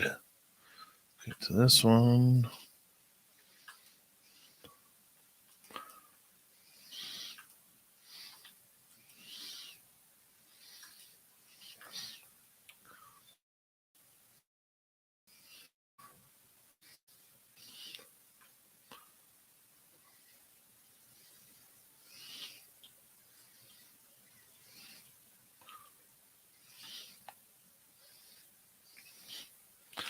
I hope silver does go way up. I'll make a ton of money.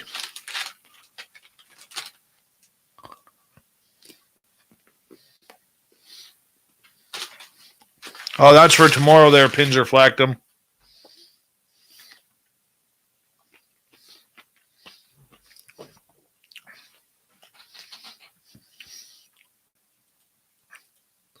That is for tomorrow. Where are we at here? See where we are.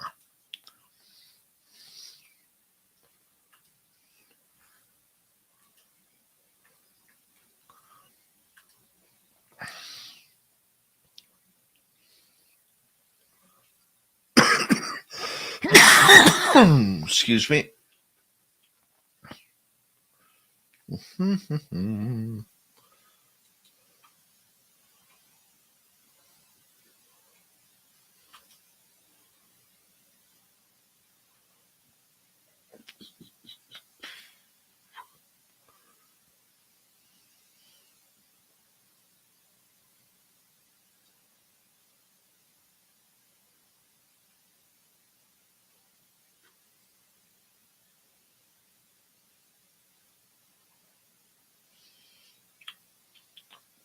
Looking to see if there's any animals around right now.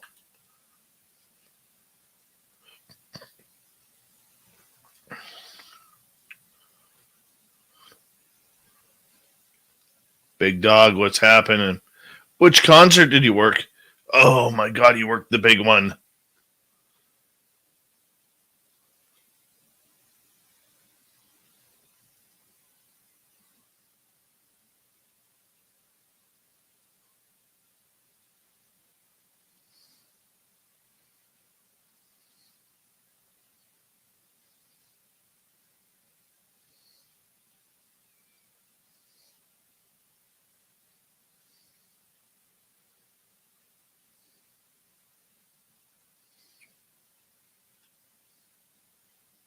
Big dog, could you understand what Vince Neil was singing? Excuse me.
Anything?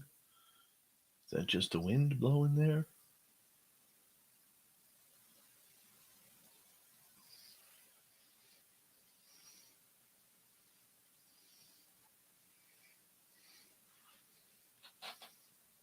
Thanks, big dog. Appreciate that.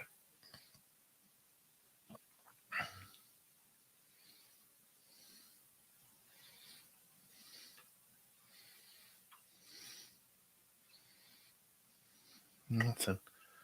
At Rosie's pan. Where are we? See what's happening at the cat eye. Anything? No elephants today. I'm trying, people. I'm trying.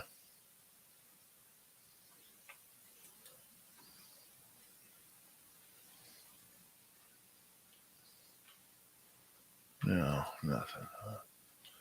Go back here. Let's go to Tembe. And we got nothing. Nothing.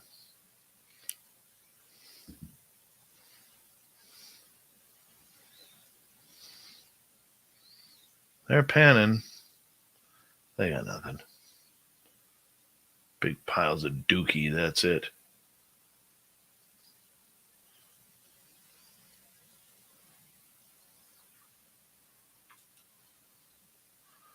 All right.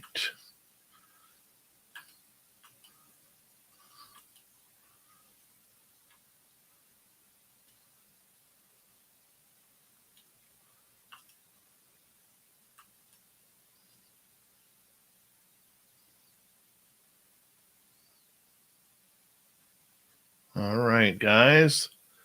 I'm going to head off to bed. But tomorrow night on the show, it is the SOR Roundtable, where I'm going to bring in some friends. We're going to talk about the month that was in the weird and strange. I will let you guys know tomorrow who my guests will be. We're going to have a good time. Big thank you tonight to Trisha, D. Cohen, T. Tui, Phil, Chris, Lara, Molly, and Latte.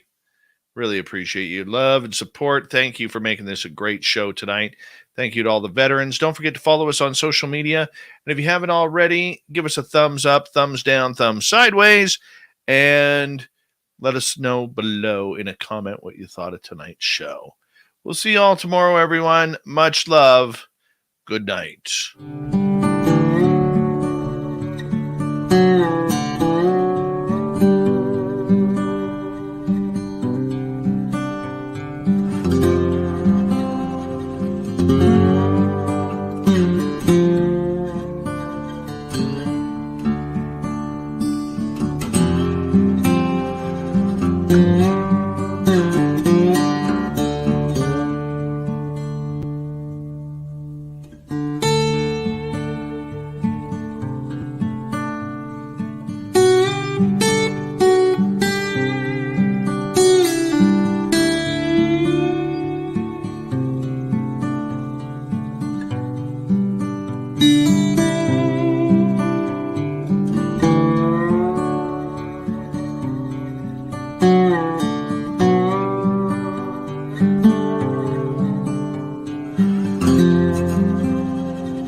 Stay healthy, my friend. You too. You need bail money, give me a call. Always, Dad. Take care. You too.